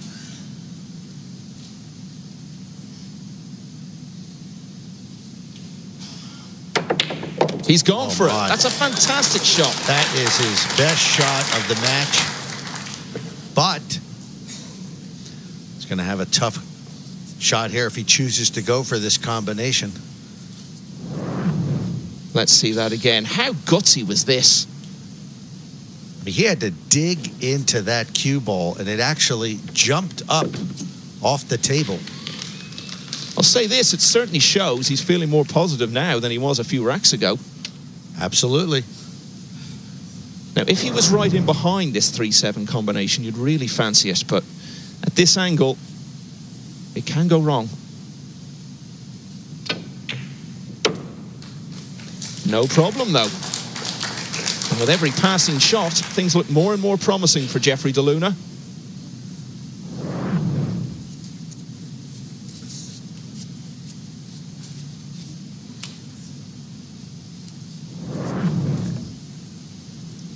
And look at the angle he left himself on the 3-ball. Boy, this is 2 good shots in a row to open up the table. And so he has struggled throughout this match to keep the errors in check. They have popped up from time to time, and it has cost him. But he's been hanging around. Well, he had his first break and run out of the match just 2 racks ago. You were asking earlier, Ted, is he one of those players who has a nose for the winning line? Well, all the indications are that the answer is quite definitely yes. Because these last few racks, it's the best he's played all day. Well, we're not there yet to the magic number of 11, but I give him a lot of credit for the fight back. Can be very easy to get negative and to start to worry that you're going to, you know, embarrass yourself on this massive stage, people watching all over the world. Jeff has a lot of experience at this game, and also being on TV tables, to know that sometimes you just got to bear down and hang in there. We call it in the sport of pool, grinding it out. You're not always going to have a performance like Josh Filler of Germany had against Jason Shaw in our first match, in which he just steamrolls one of the greatest players in the world. Well, in a way, it's more commendable to win a match this way, to just stick in there.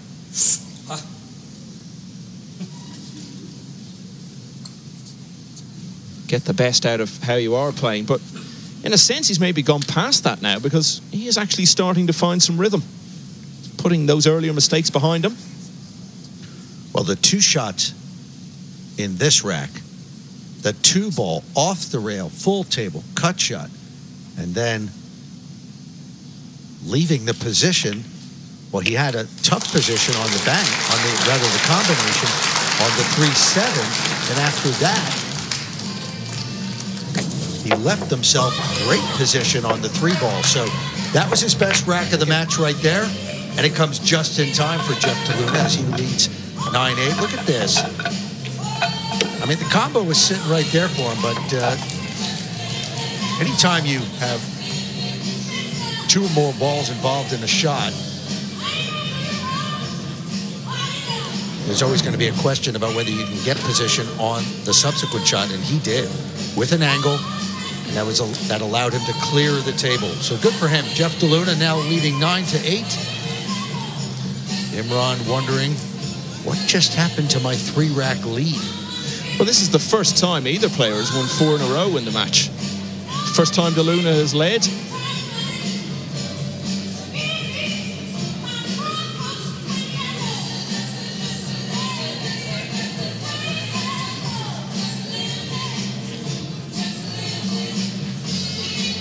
Well, this is the moment in the match when we're going to find out what Jeffrey DeLuna is made of. He has the advantage. He has Mr. Momentum on his side.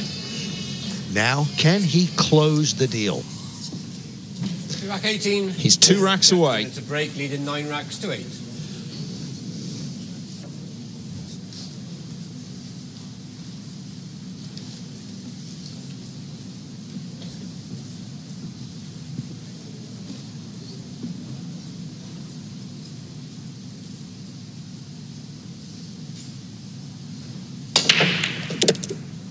One ball on the side.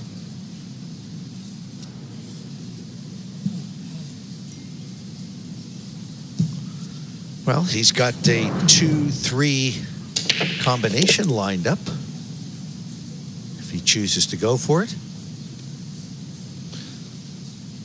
The last 2 times he potted the one off the break, he ran out from there.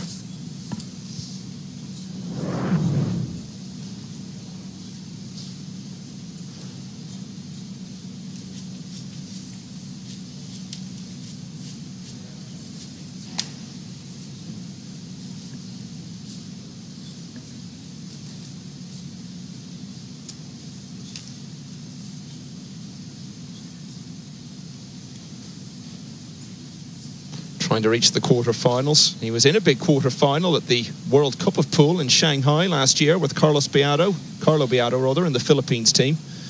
They were then beaten 9-1 though by China B.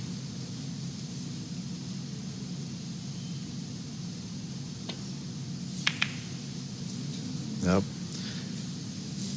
He didn't hit that right. Now, did he leave it on? I think he has. Did. Yeah. That face says it. So now Imran with a chance for some redemption.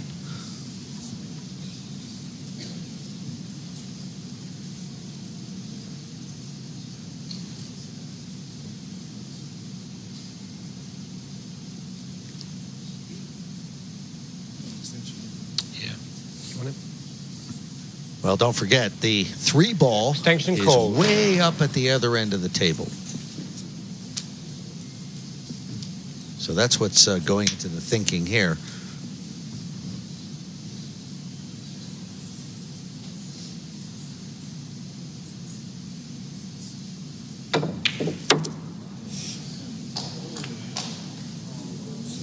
Well, no, he can't get through to that 3.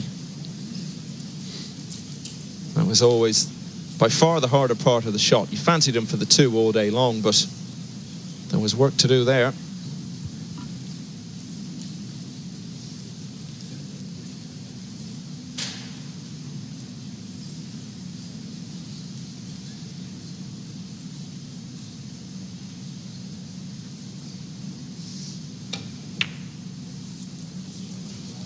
So just kicks it away to try to get safe. And that's very well done.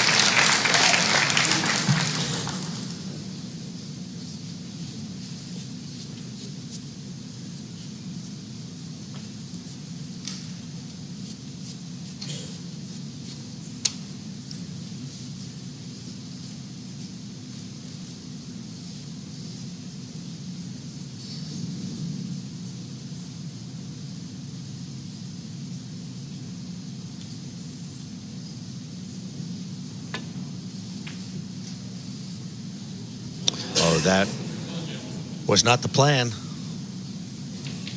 He didn't want to hit that point of the side pocket.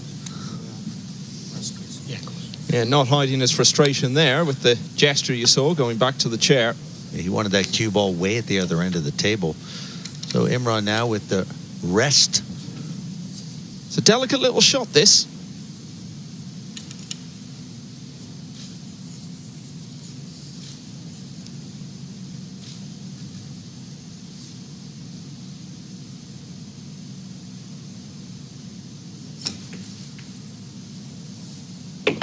But now that he's got it, he's landed sweet on the 4. And a chance to halt DeLuna's growing momentum.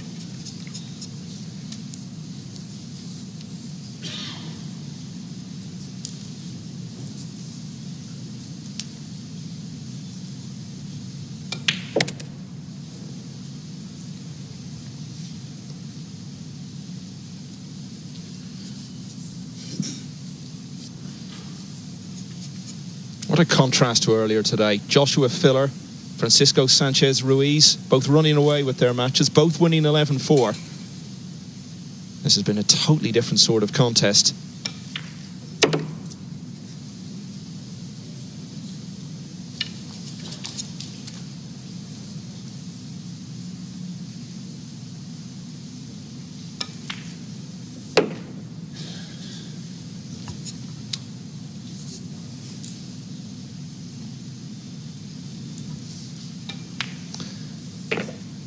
It's a contest which is going to be level again.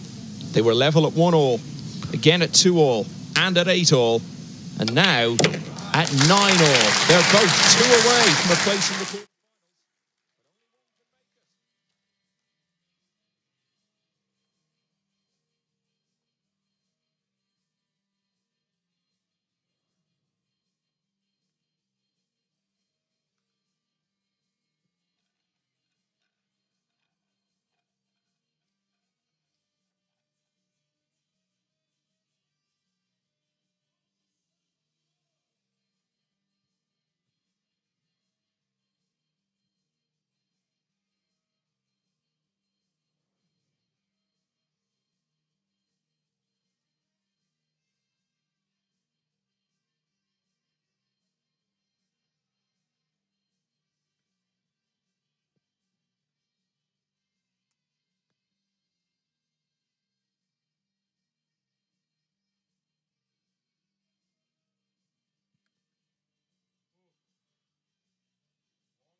DeLuna and Imran Majid, and this has been an extraordinary match in the last 16 of the US Open. First day of the single elimination stage.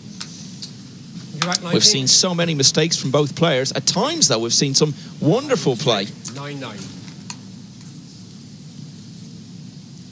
Majid, the only British player left in the US Open. He looked to be getting on top at 8-5. DeLuna, though, winning 4 in a row to lead, but Majid has drawn level once again, and he's got 2 balls off the break now in this crucial 19th rack. And he's got a shot on the 2.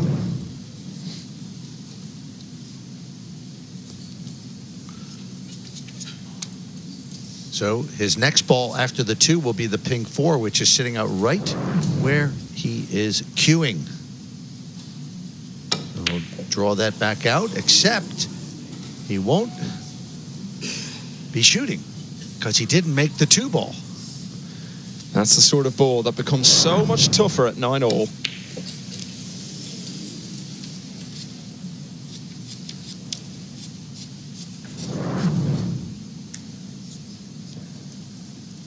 And that's what's made this match so fascinating. It hasn't all been free-flowing. They haven't been playing perfect 9-ball by any means. They've both made mistakes throughout the match.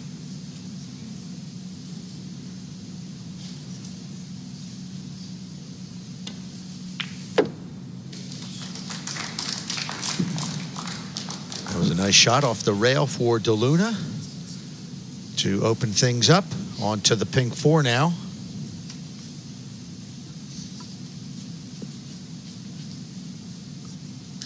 Still some work to get onto the 5.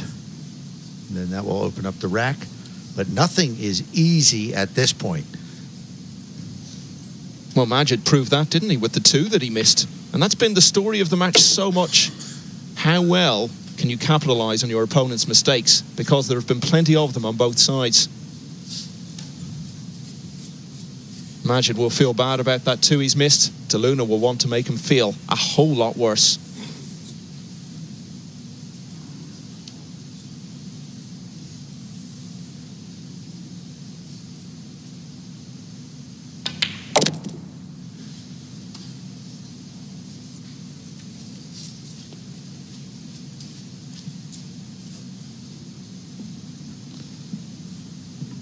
Been behind for most of the match, been battling against himself for most of the match to cut out the errors, the loose shots, the loose safeties.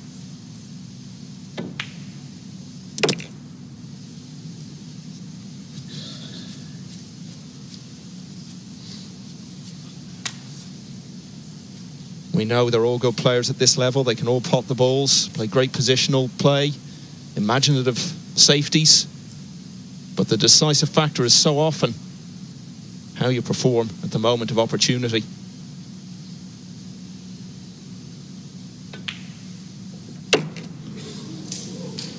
And after that little bit of tension on the 7, DeLuna has a big opportunity here. Chance to be first onto the hill.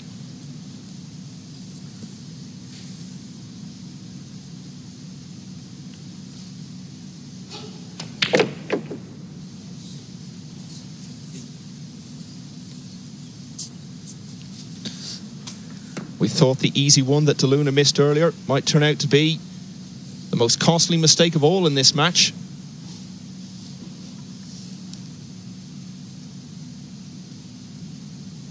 But maybe not now, because Majid's astonishing error on the two has given DeLuna the chance that he's taken so well. DeLuna on the hill, one away from the last 8 of the US Open.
Days. In some ways, it's often a better situation to be in. Give yourself room to improve. Play yourself into it as the rounds progress. I always say, though, that pressure is the great equalizer, Michael, and in 9-ball, and this is the pressure moment right here. He needs to close the deal right now.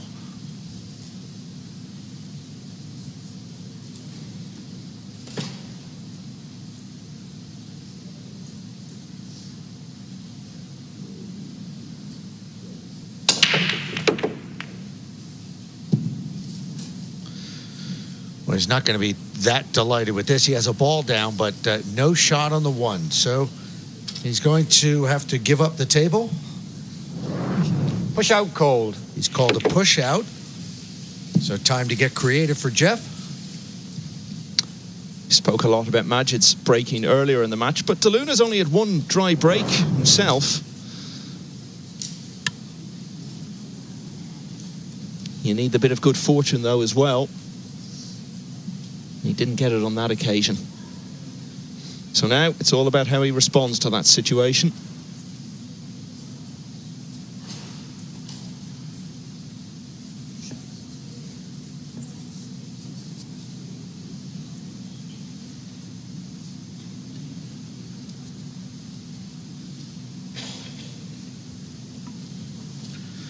Well, he's given him a full ball look at the one.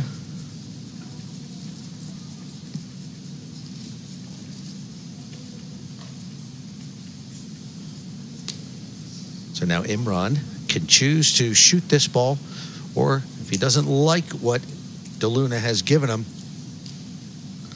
he can opt to give it back.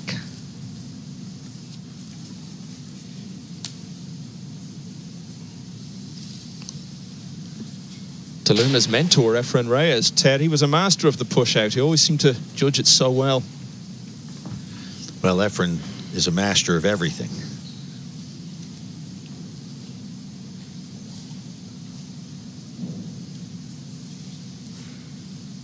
Yeah, he had great determination and grit, and he's clearly passed on some of that to DeLuna, because that's what's got him back into a contest that looked to be slipping away from him.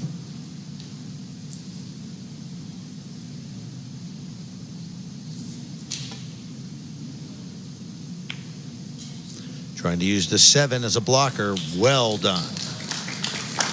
But there might be a little bit of a gap there.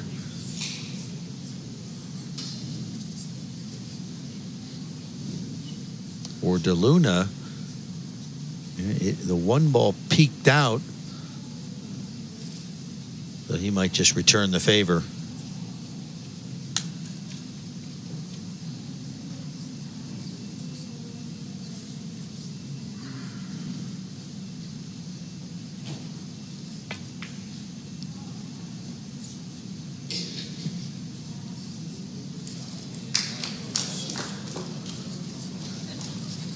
Well, did he leave that on? I think he may have done. Wanted to get in behind the 8. Hasn't managed to do that. But if it is on, what a tester this is, knowing that if he misses it, it could be the end of his US Open campaign. Yes. Just say what you want. Extension called.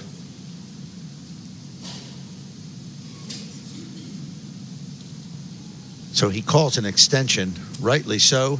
A lot to think about here.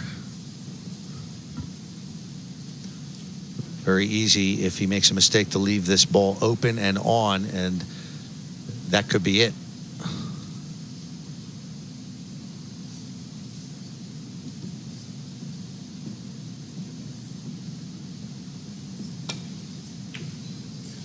Oh, he made it. Oh, what a clutch shot. Well, he might as well have gone for it, because if he'd decided to turn it down and opt for the safety, that was just as likely to go wrong and prove to be his last shot. Good point. Oh, you can't do that. I was going to say, at this point, it's just about execution. And he did not execute. But he left it covered.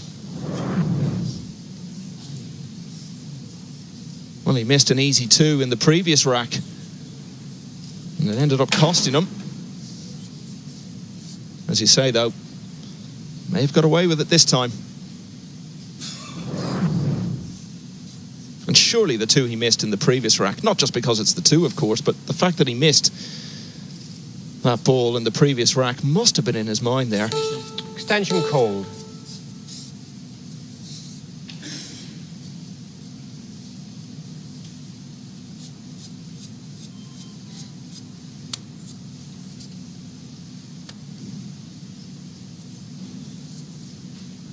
How it's turned around, Ted. DeLuna was making so many mistakes early on, but now it's Majid who's making all the errors. Oh, he's going to make that. Oh, that's in. But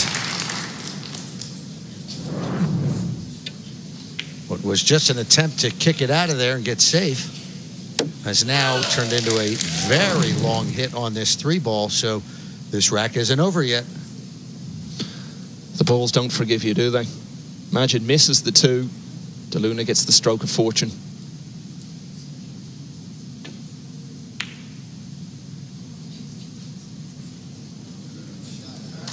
Oh, that's a very good effort from Jeffrey.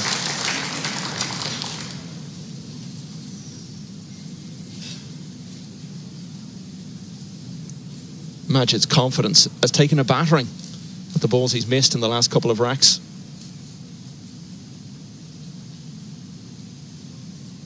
He's got to be very precise. There's not much room for error.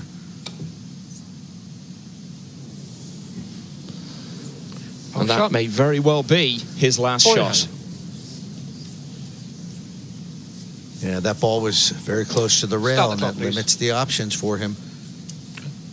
If it was away from the rail, he could have used that rail to get to the ball, but it's a very small target. And now, ball in hand.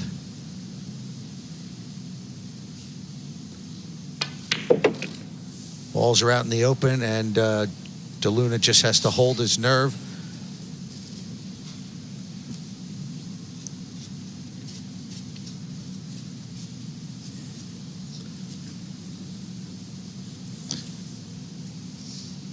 So is the last hope of a British winner of this US Open coming to an end? I believe it is. Jason Shaw went out earlier in the day, the man from Glasgow. The Londoner, Imran Majid, is 4 balls away, it would appear, from joining him on the flight home.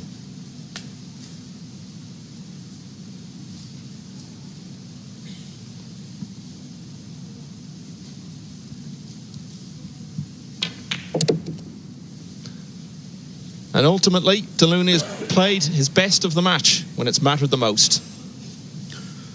And while not his best performance of his career, it will be very satisfying. Because a win is a win. And he'll give himself credit for hanging in when things were all going against him. Well, if anything, it will imbue him with the belief that he can do it. That he's never out of it. So good job, Jeffrey DeLuna.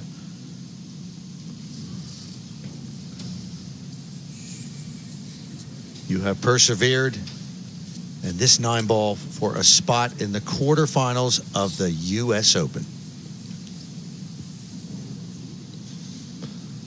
The man from Manila has prevailed in a thriller.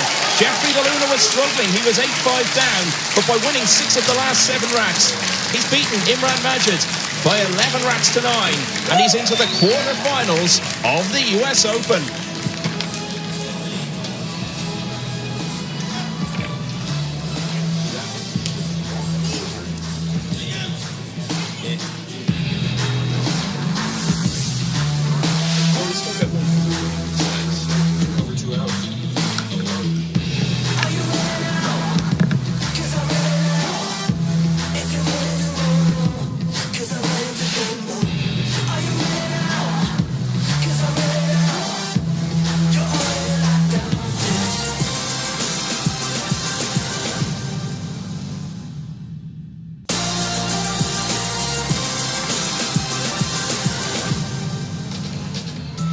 Well, the first 2 matches of the last 16 were like lightning. That one was a marathon, and a marathon that Jeffrey DeLuna will be absolutely delighted to win. He's just beaten Imran Majid 11-9, and Ted Lerner was the commentator for that one. Ted, that was some match, wasn't it?